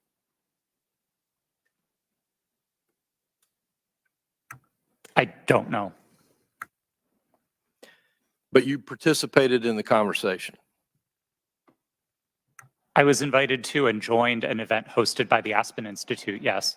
And so surely there had to be some level of conversation as to why Hunter Biden was the topic in that scenario. Not that I can specifically recall. Mr. Roth, representatives from Facebook attended this event also, correct? To the best of my recollection, yes.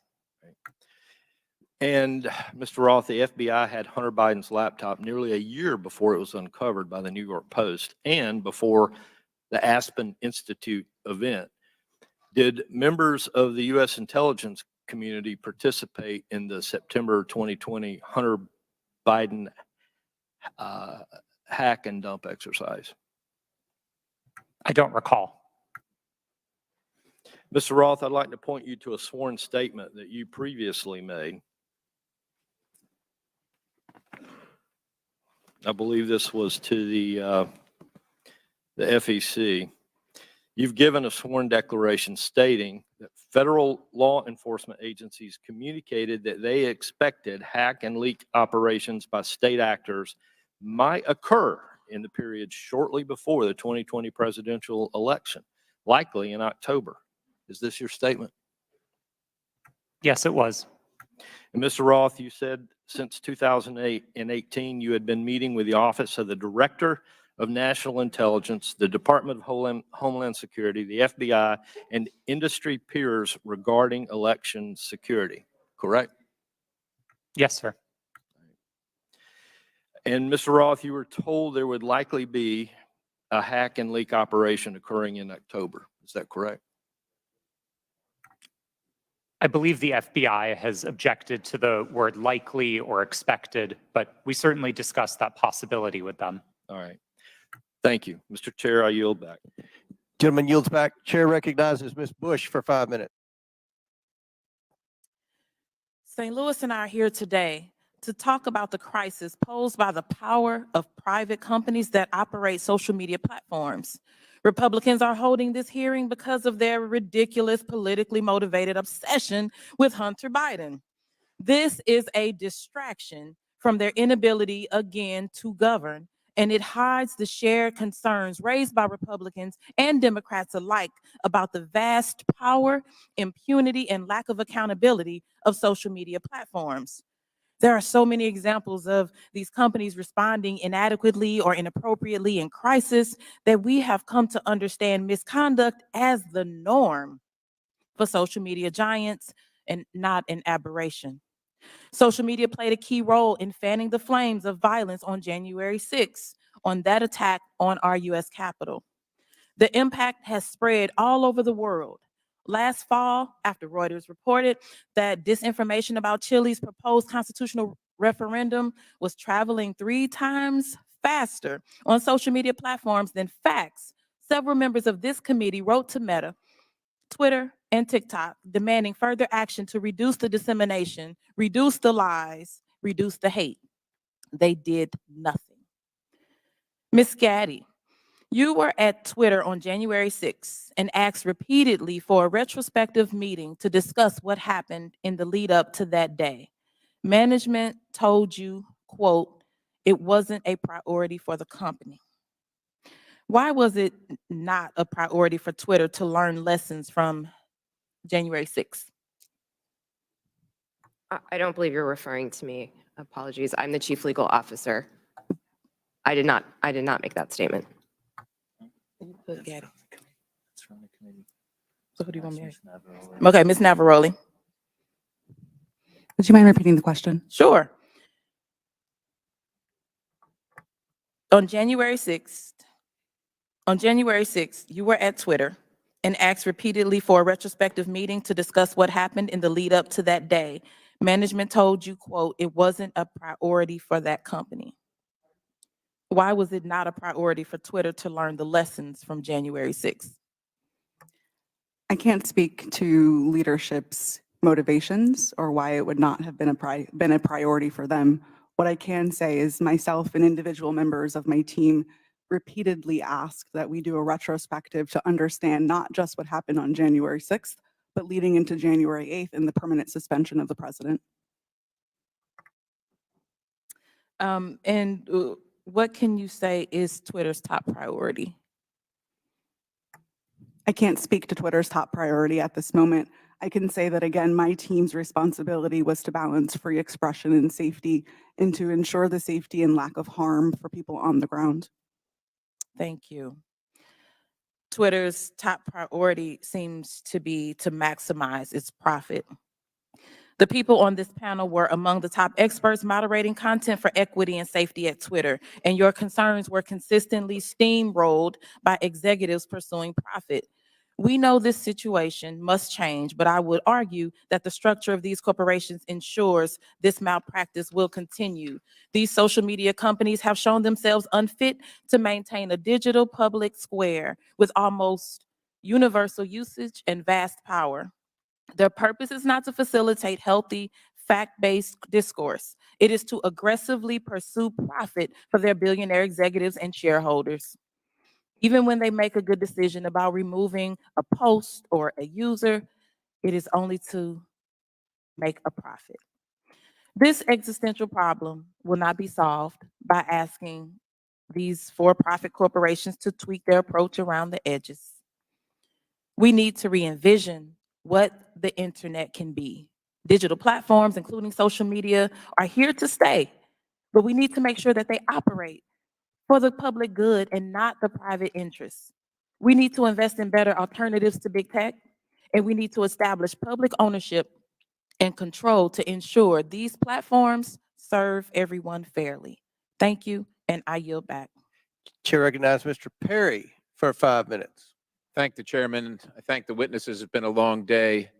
Mr. Roth, going back to your statement, Mr. Edwards talked about, I want to just kind of revisit that a little bit, where it was communicated to you, at least per your statement, by the FBI that there was expected hack and dump or hack and leak operations, and that they would occur before the election, and that these, at the bottom here, the meetings that were rumored, and those meetings were rumored that the hack and leak operation would involve Hunter Biden.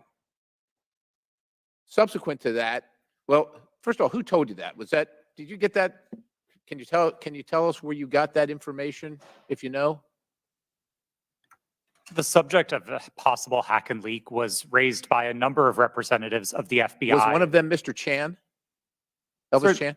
Yes, Mr. Okay. Chan was a part of it. So are you familiar with the fact that in his testimony in November of 2022 that he says we did not see any similar competing intrusions to what happened in 2016? And of course, you have been talking to intelligence agencies and law enforcement agencies for some time, and they were referring to the 2016 hack and dump operation. Are you familiar that he said that subsequent to you saying this? That they didn't have any evidence? I was not aware of Okay, Mr. that's fair. Chan's deposition. That's fair. No. Did they ever give you any evidence of the hack and dump operation that happened in 2016? And what I think I'm referring to is the allegation that the Clinton campaign, the DNC server was hacked and that information was spread about through WikiLeaks or other information channels. Did they ever give you any evidence of that occurrence during these discussions? That information was made public by the intelligence community in the Mueller report and by the Senate Intelligence. Yeah, evidence. Did they ever give you evidence? Because as far as we know, CrowdStrike looked at the servers. Did the FBI ever look at the servers from the DNC, to your knowledge? I think that would be a question better directed at the Fair enough, FBI. but the point is, you never saw any evidence, right? You're just taking it on, and I'm not blaming you, because a lot of people want to believe the FBI. I've always wanted to believe the FBI. The question is, did they ever give you any evidence to believe that? Because they're making the case.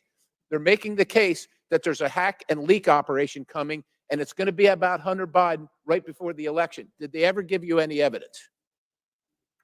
It didn't come up. There was Okay, yeah, I didn't figure it did. And then you all set up a secret channel between Twitter and the FBI. Who did that from the FBI? Was that Roth? Or you're Roth. Was that Elvis? I'm sorry.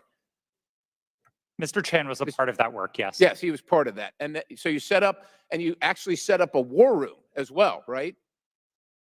I believe the FBI operated a war Okay, room. fair enough. I didn't And you join it. participated in that? No, sir, I did not. You did not. Did Twitter participate in it? I believe Twitter may have sent Okay. a representative. Okay, fair enough.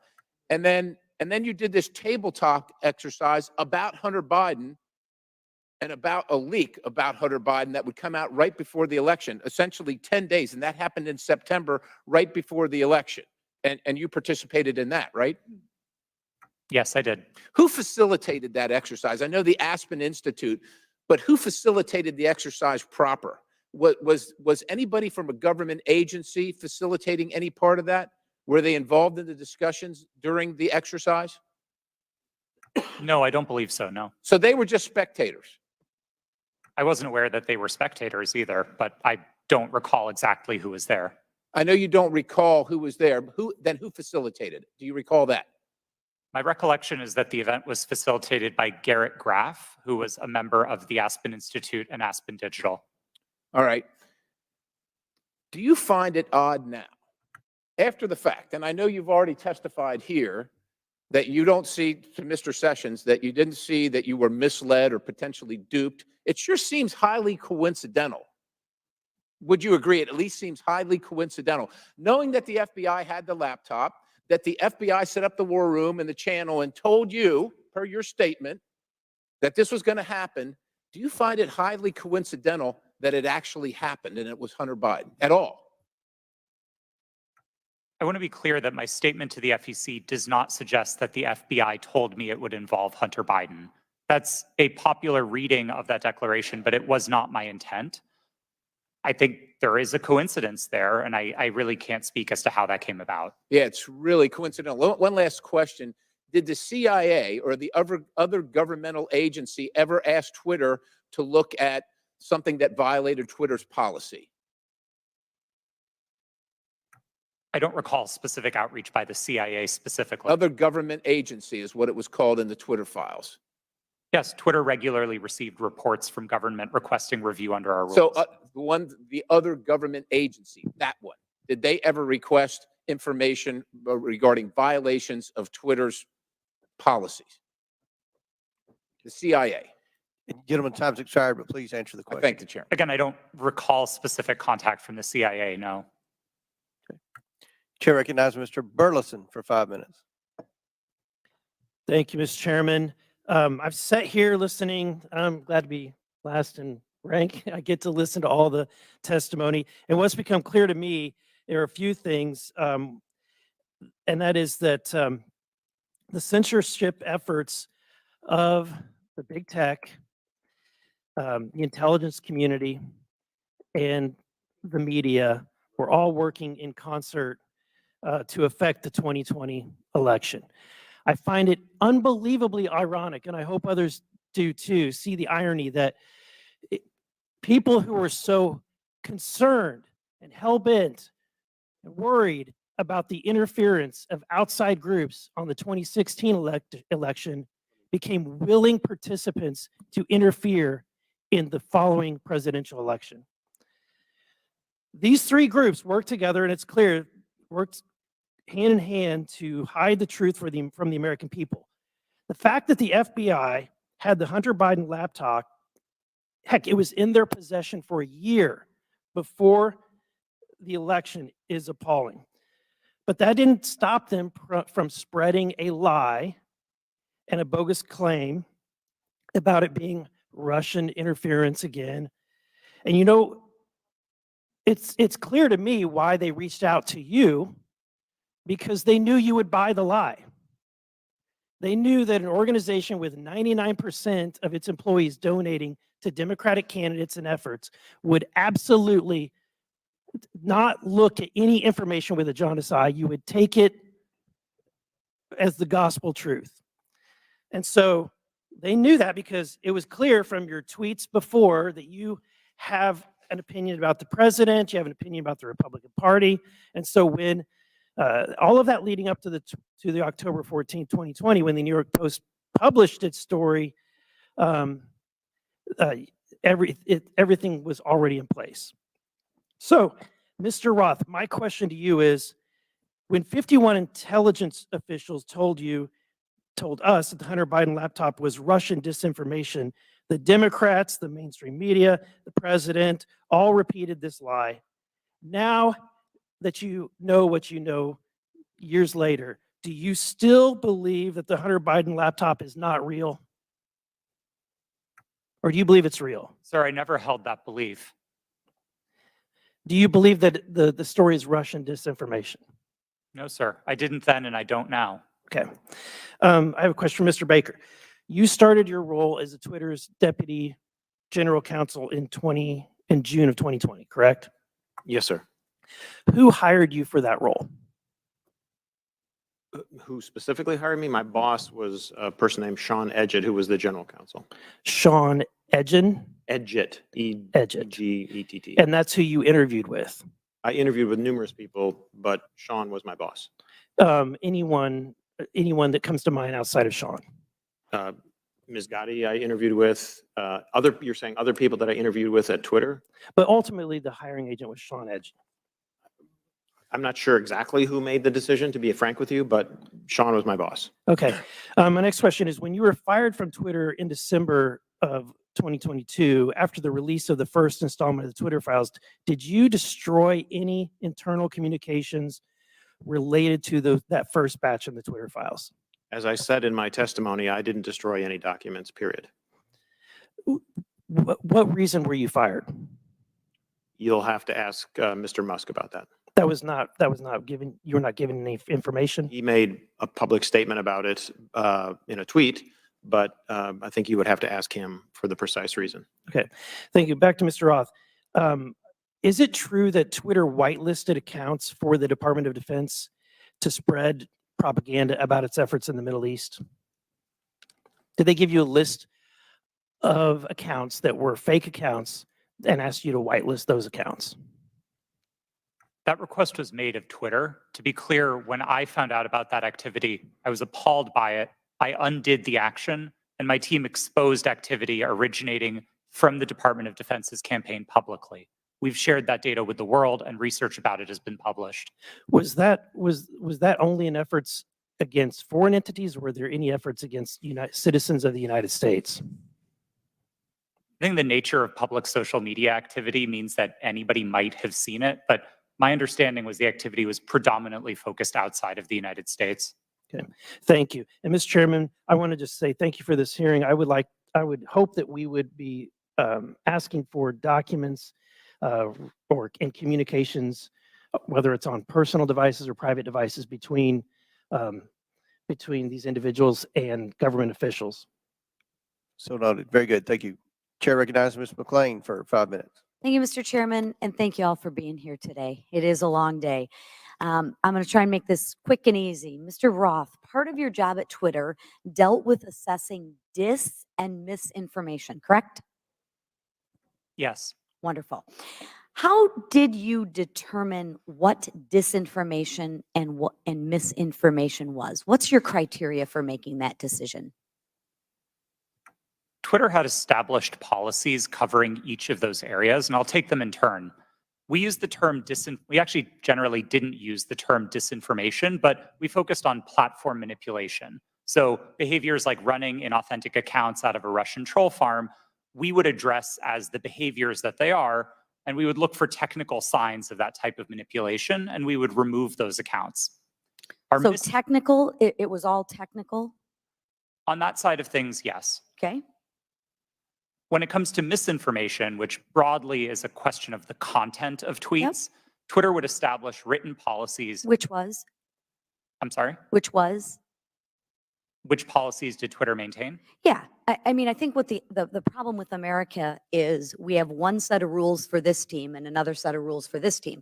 So we're trying to look at what is the equal playing field. I'm under the assumption that when we use disinformation and we use criteria, the criteria is the same for both sides. So I'm trying to figure out what is the criteria that you had in place to determine which information was misinformation, and did you apply that equally, equitably, inclusively, so to speak, to all sides? So what is the criteria? Thank you for the question. We used a 3-part test across all of our misinformation policies. Okay. The first is whether the tweet advances a claim of fact stated definitively. Not an opinion, not a viewpoint, but a claim of fact stated definitively. Okay. The second part of that test is whether the claim of fact is provably false. Not iffy, not maybe, not gray area, definitely provably by multiple expert sources false. And then finally, and this is a really important part, we looked for evidence that those claims of fact could cause harm. So if a tweet met all 3 parts of that test, that it's a claim of fact, that it's provably false, and that it's dangerous, Twitter might intervene under its policies. No part of that test is viewpoint-based. And in your opinion, was that applied to all tweets? No. Thank you. Mr. Roth, you're familiar with reports that the Biden administration was considering establishing a disinformation governance board under the Department of Homeland Security. I am aware of public reporting about that, yes. Thank you. And that board was never established, correct? That's my understanding. That is correct. It seems to me that the federal government had far more powerful disinformation governance board in its relationship with Twitter. Again, Mr. Roth, question, how often were you meeting with people from the federal government while you were at Twitter? Weekly, daily, monthly? I would estimate somewhere between weekly and monthly. Okay. And were you aware that Mr. Baker was also taking these meetings with the federal government as well? I was not aware of Mr. Baker's calendar, no. So you had no idea that he was meeting, there was no you just worked in silos? I mean, Mr. Baker and I were in some of the same meetings together, but no, I did not know the ins and outs of what he was doing. Okay. What did you understand Mr. Baker's role to be at Twitter besides offering general legal advice? Mr. Baker supervised the primary legal team that advised the trust and safety team. He was The supervisor of the attorneys who advised my team. Okay. And how about Ms. Gaddy's role at Twitter besides offering general legal advice? For the final, I believe, year and a half of my tenure at Twitter, Ms. Gaddy was my direct supervisor. Oh, okay. What was her role? Just to supervise you, to make sure you followed those 3 claims? Ms. Gaddy supervised what my team's goals and objectives were. She made sure I was doing my job. She made sure that if there was conflict in the workplace, she guided me on how to address that. She did the job of a manager. Okay. And she oversaw you and the trust to make sure that your 3 claims of fact, provable faults, and would cause harm, she oversaw that? Yes, Ms. Gaddy ultimately oversaw Twitter's policies and enforcement Thank you. decisions. Mr. Roth, in Ms. Navaroli's testimony, she states that her expertise is in media, technology, law, and policy. How often per week did you meet with Ms. Navaroli to discuss these areas while you were both at Twitter? We did not. You did not. Okay. Thank you so much. Gentlelady's time has expired. Chair Thank you. recognizes Mr. Laturner for 5 minutes. Thank you, Mr. Chairman. Based on everything I've seen regarding this issue, it is clear to me that government officials colluded with Twitter employees to censor the New York Post's legitimate reporting of the Hunter Biden laptop story. Democrats on this committee have so far characterized this hearing as unnecessary and a waste of time. I'd invite any of my colleagues across the aisle to talk to folks in Kansas, because I can promise you they do not feel that way. In fact, my constituents are very concerned, and rightfully so, that a social media company collaborated with a government entity and a political party to suppress certain social media accounts and filter news ahead of an election cycle.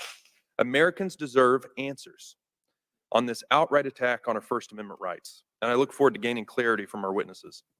Mr. Baker, your testimony focuses heavily on the fact that Twitter acted lawfully in its reaction to the Hunter Biden laptop story. But this isn't a criminal trial. It's a congressional hearing. I'm here because my constituents are genuinely concerned that they will be kicked off these platforms for any statement that managers at those companies disagree with. They feel that social media companies like Twitter are forcing them to play a game that they don't know the rules to. I want to know your opinion on if you think it is appropriate for people in positions of power to determine what information gets shared. If not, what criteria is acceptable for making those determinations? Excuse me, sir, that's a very broad question on people in power. I'm not sure I can answer that effectively and address your. Could you try?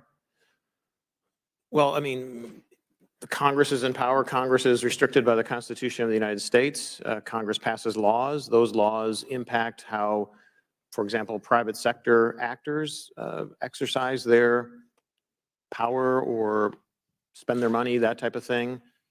Government agencies have to act in accordance with the Constitution, the laws you pass, internal regulations, executive orders. There's a whole panoply of ways that that people in power, writ large, are held accountable and have to comply with rules and regulations and laws and the Constitution. Mr. Chairman, I would like to yield the rest of my time to Mr. Jordan. Mr. Jordan. I thank the gentleman. Mr. Roth, I want to go back to your statement in your declaration to the FEC. I learned that a hack and leak operation would involve Hunter Biden. Who did you learn that from? My recollection is it was mentioned by another technology company in one of our joint meetings, but I don't recall specifically whom. You don't know the person's name? I don't even recall what company they worked at. No, this was a long time ago. And you're confident that it was from a tech company, not from someone from the government? To the best of my recollection, yes. Did anyone from the government in these periodic meetings you have, did they ever tell you that a hack and leak operation involving Hunter Biden was coming? No, Did Hunter Biden's name come up at all in these meetings? Yes, his name was raised in those meetings, but not by the government, to the best of my recollection. Okay. Mr. Baker, I want to go back to the question we had a few hours ago. But I want to frame it in a way I think you can answer. Did you ever tell the FBI that they had no legitimate interest in enforcement of Twitter's policies?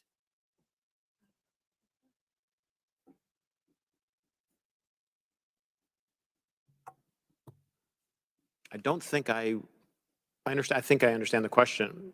I don't recall ever having such a conversation with the FBI. Okay, did you think there was a problem with the FBI sending you a list of names and accounts and saying, hey, these violate your policies? Did you see that as as some kind of potential concern?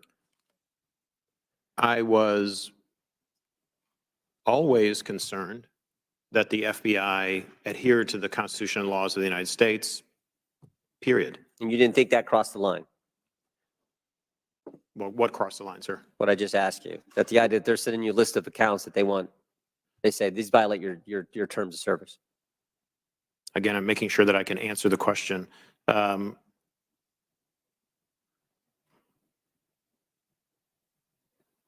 Had I thought that they were doing something unlawful, I would have taken appropriate steps to address it. Okay, Mr. Roth, why were you reluctant, based on what I read in the Twitter files, why were you reluctant to work with the GEC?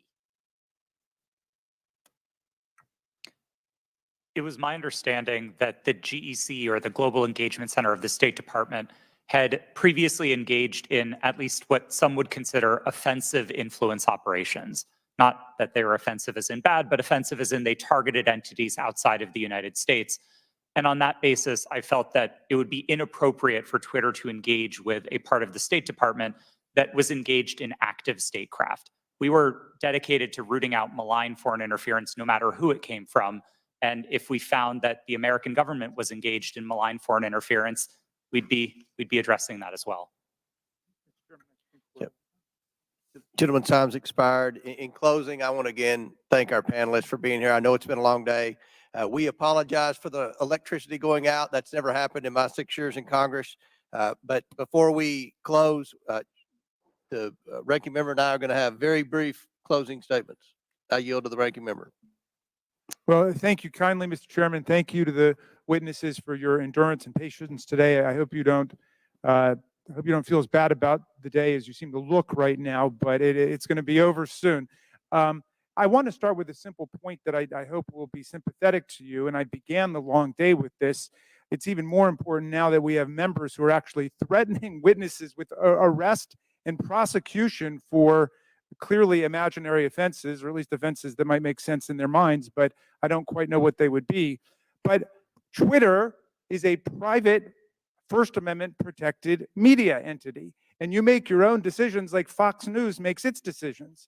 And I might get kicked off of Fox News, or they might not cover me, or Wall Street Journal or MSNBC. I've got no constitutional right to go there. So I think there's just a fundamental legal fallacy and logical fallacy that pervades most of the questioning today. And my friend, the chairman, and my friend, Mr. Jordan, certainly know that under our First Amendment, there's a state action requirement. There is no state action here. Now, there's an attempt to perhaps jerry-rig some state action by claiming, well, it was really the FBI that committed whatever offense was there. But well, what do we have in terms of what we found today? Well, today's witnesses, each and every one, testified that no U.S. government official directed any of them to censor, remove, or take down the New York Post story. That was their mistake.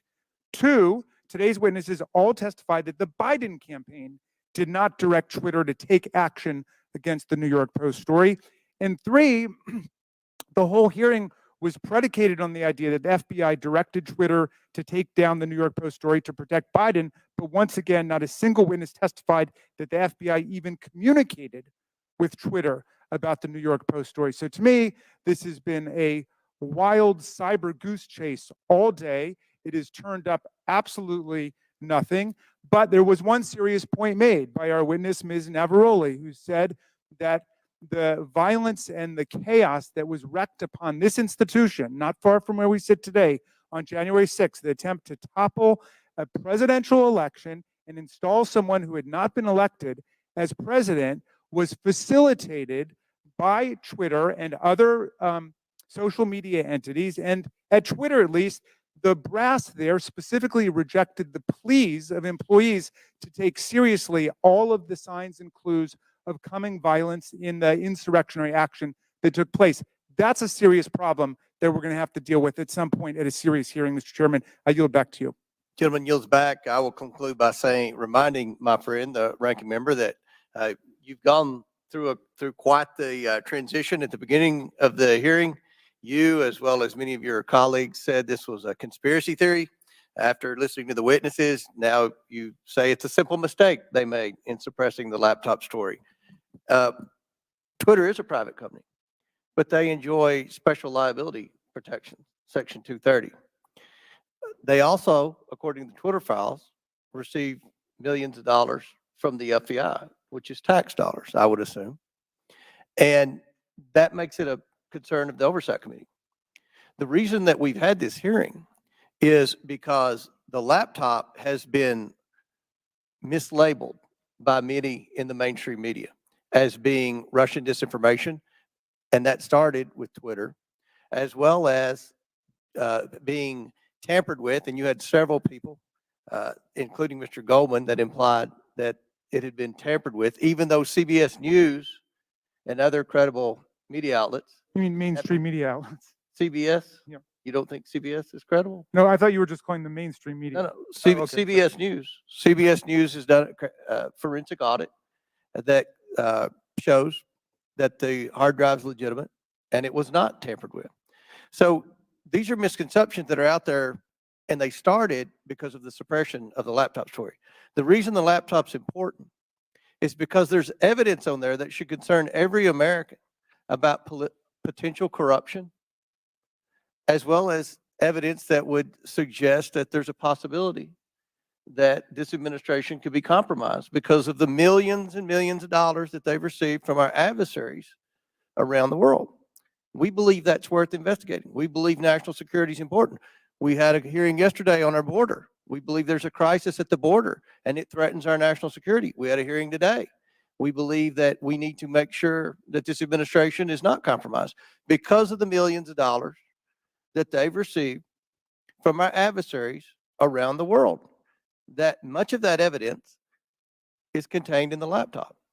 So I think this was a very successful hearing. I appreciate the witnesses' time. I know it was a very long day, and again, we've never had the electricity go out before, but again, we appreciate your sincere testimony.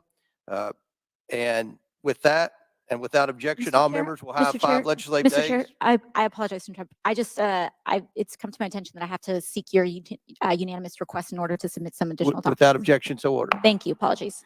With that, and without objection, all members will have 5 legislative days within which to submit materials and to submit additional written questions for the witnesses, which will be forwarded to the witness for their response. If there's no further business, without objection, the committee stands adjourned.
There we go. Now we can probably hear everything. I hate tech. I really do. See how long it takes for this to come up. I think I'm about 30 seconds behind on my feed. So I want to make sure that the audio is actually working before I jump back into this. There we go. Now we can probably hear. There we go. There we go. There we go. Now it's far enough back. I won't get any feedback. There we go. So what we just saw happen, in particular, let's go through some of the notes. Jared Moskowitz got up and was upset about the time that we're spending. This is just one day, folks. Just one day. Twitter did this for just one day. Miss Porter got up. Everybody on the left loves Miss Porter and her little white board, and she spells everything out, and she didn't even use her entire time. Why? Because she knows what's going on here. She's realized that they've been caught. The FBI, the federal government, has been caught in what they're doing. And so they have to, for lack of a better term, they've got to start covering up. And so the first way to cover up is, well, this is just a waste of time. Why would anybody spend this kind of time on this issue? It just makes no sense whatsoever. And that's what she went into, that it was just one day. It was just one day that they did this. It wasn't just one day. This is the one thing that they did that affected an election. It wasn't just one day. It's continually happening. It's still happening to this day. Voices are still being silenced because of their opinion. Well, that's fake news, or we think it's dangerous. I'll bet you do. I'll bet you think it's dangerous because you know what happens next. You know what happens when the American people are done. We're getting to that point. That's what this is about, Miss Porter. That's what this is about, Mr. Moskowitz, is this one day that we're talking about affected an election. It was clear election interference by not only Twitter, Facebook, Instagram, and so on. No, it was election interference by our federal government, by the FBI, who they decided that information didn't need to be seen 2 weeks prior. We're talking about Hunter Biden's laptop that they had for a year, by the way, that they decided that the American people didn't deserve the right to have this information in front of them prior to a pivotal election in our a pivotal American election. I've said it once, I'll say it again here in closing. Folks, if you think that anything's going to get any better with the people that are currently in power, continuing to be in power, you're sadly mistaken and juvenile, childishly naive.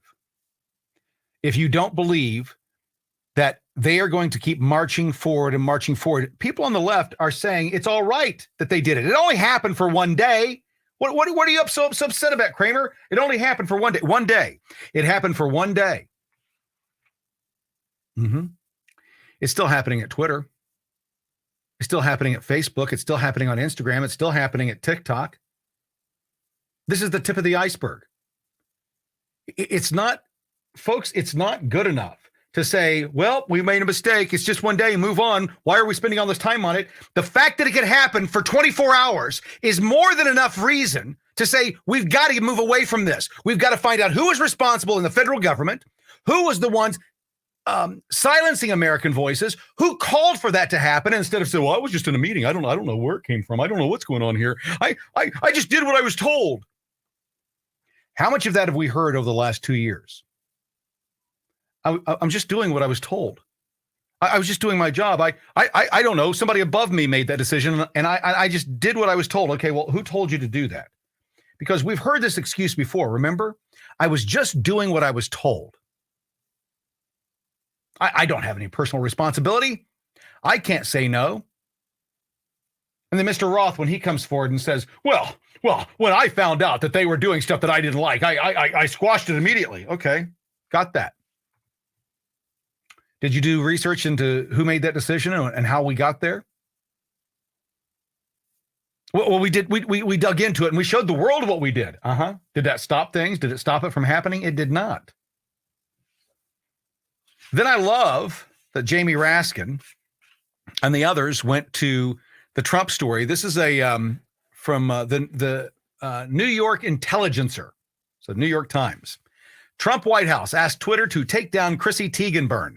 Now, I'm going to read this story because I think it's important to put everything into context so that we're fully on board. So I'm going to read this story, and then I'm going to explain my position on what Trump did, and my position on what the Biden administration has done, what the Obama administration has done, and what the FBI in whole has done, or what our intelligence agencies in whole have done. I'm going to read the article, and then we'll go back and I'll tell you exactly what I think about this, because it's important to have this information as context. The article reads, in a sign that Republicans are definitely in charge of the House now, former Twitter executives were hauled before the House Oversight Committee on Wednesday morning to explain why the platform temporarily stopped users from tweeting a New York Post story about Hunter Biden's laptop back in 2020. But Democratic Representative Jerry Connolly wasn't really interested in the GOP's line of questioning toward witness Annika Collier-Navarli, the former senior expert on Twitter's U.S. safety policy team. Instead, Connolly wanted information on a late-night exchange between Donald Trump and celebrities who are making fun of him, a constant dynamic of his presidency.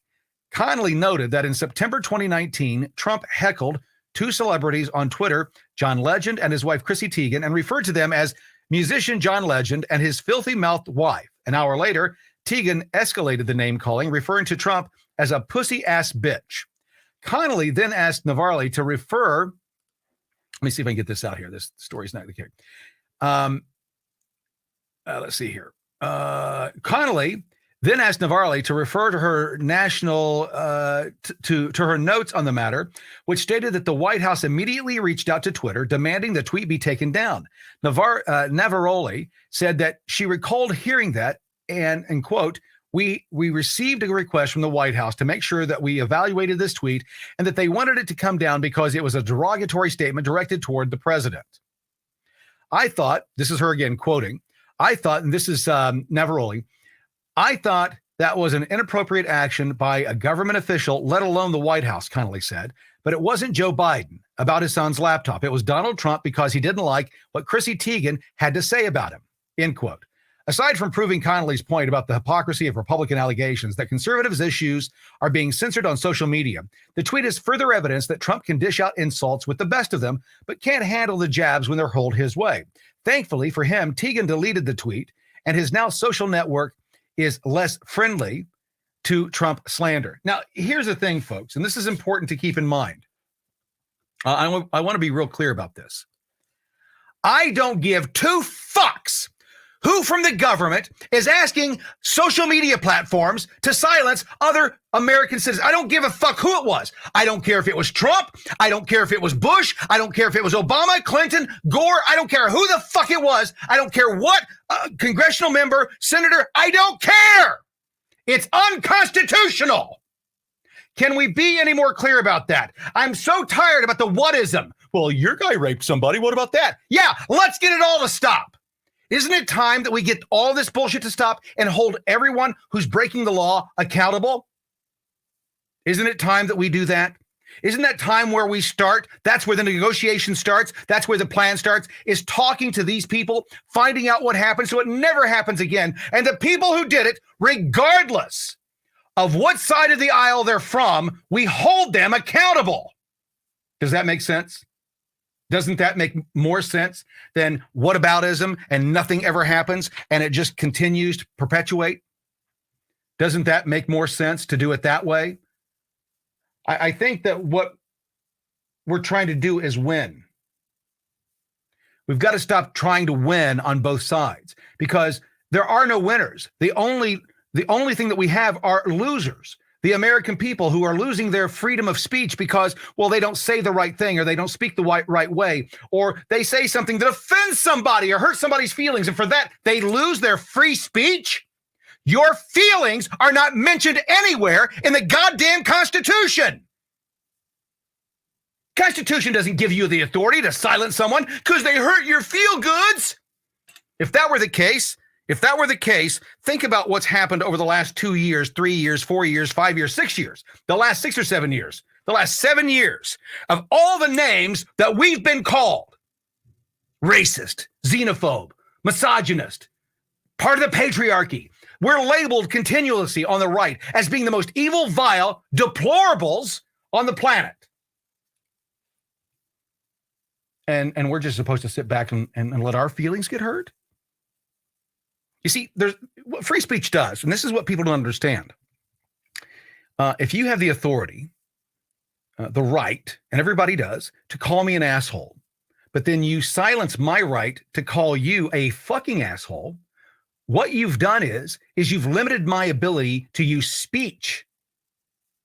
And what we found time and time again through history is that the more that you limit someone's speech, the more likely they are to stand up in an armed insurrection.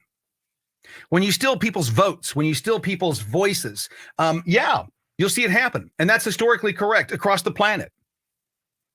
I don't think I'm making threats here. I'm talking history. When you silence people's voices, eventually, when they get tired of being told they can't do this or they can't say this or they can't go there, they decide, well, I think I can. And here in this country, we have something called the Second Amendment. The Second Amendment allows us to reinforce our God-given rights when they're taken away from us through tyranny. And you can't tell me that these buddies and friends and chums, like we've seen time and time again from the exposés done by Project Veritas, that these government officials are incestuous. They're incestuous with these social media platforms. And it's not going to get any better if we don't put in place restrictions on the relationships that they can have. When you're talking about what someone has said on the internet as a government official, and we'd like to see that taken down, that is collusion. It's a violation of the First Amendment. You can't do it. Well, I think he's a danger. You can't do it. It's unconstitutional. I think he may harm someone. You can't do it. It's unconstitutional. Prove the crime. Bring them up on charges. Indict them. Get them in front of a judge and a jury. Then we find out. But you just silence them because they hurt your feelings? I'll give you an example. A video, let me see if I can find it real quick. There was a video that I placed on TikTok. And what I think is interesting, is that I'm trying to think the best way to put this. The post was generic. It wasn't a threat against anybody. It wasn't a false statement. It was a statement of fact. And what it said is that if we don't give them 45 days of elections, meaning 45 days to vote, well, that's a threat to democracy. And if we don't give them the ability to count votes up to 3, 4, 5 weeks after an election, well, that's a threat to democracy.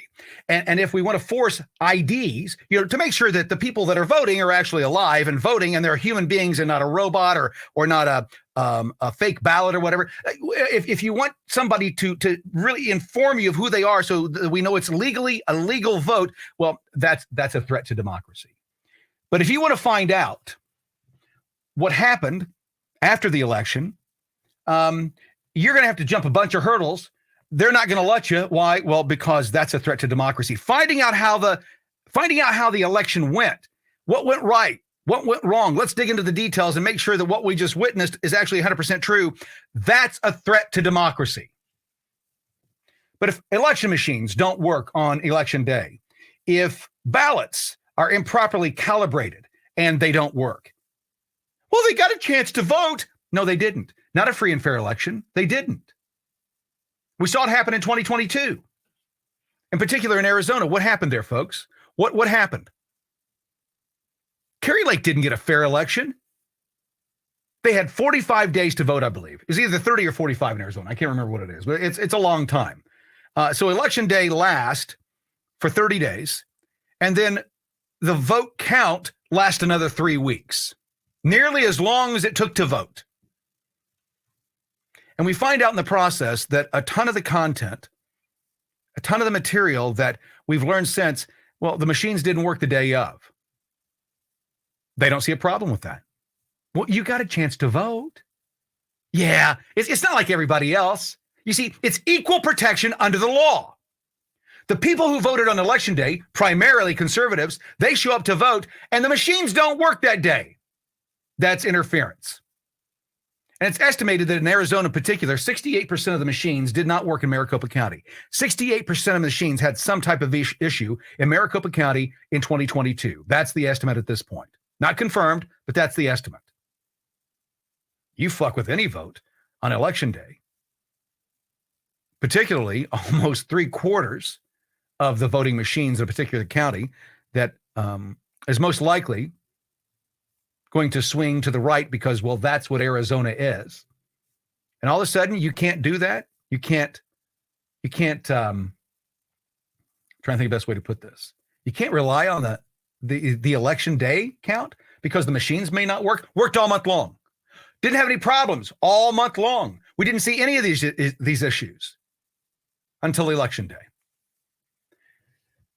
We're going to try and come back live later tonight with a group and do the same exact thing across the all channels tonight. We're going to try and get Instagram embedded in there as well, so you can watch there. I think that for the time being, what I've been doing and what our group has been doing, we're going to abandon TikTok for the most part at this point going on. It's become, well, let me put it very bluntly. We have learned that TikTok, that my name, as well as a handful of other names, are on the list at TikTok to not allow on the platform. This is coming directly from the Joe Biden administration. This is coming from the Jen Psaki office. We know for sure now where it came from. My name is on a list. There are no other names on these lists. We know this for sure now. Folks,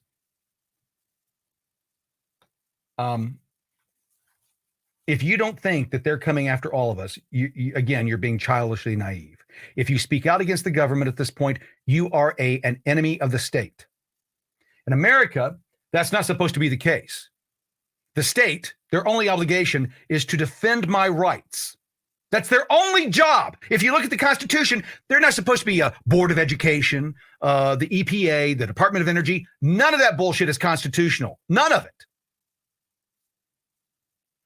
That's how they're controlling what you and I can say and do through this process. If we don't change it, it's going to get worse. With that being said, I'm going to get out of here. Thanks so much for joining. We'll bring back in some conversation this afternoon. If we can get back up this evening with a couple of people, I want to get into conversations with what's been going on. Let me get this here. With what's been going on with these, the Twitter files. Sorry, I'm reading something while I'm trying to talk here. What's going on with the Twitter files and so on, what Matt Taibbi and others have revealed, and what we're likely to see from the Fauci files. What we're going to learn over the next few weeks, folks, is that everything that we've learned or everything that we thought we knew about our government and how the government worked and what the government was doing to the American people, all of that, what we've learned is that we've been lied to, and it's time to hold these people accountable for what they've done. And what is likely to happen next is what I think that AOC and Jamie Raskin were so upset about, is that don't threaten the witnesses. Listen, telling the witnesses that they're going to be held accountable for the actions that they've taken is not a threat. That's a promise. With that, I'm out of here. We'll be back later tonight. See you. Bye-bye.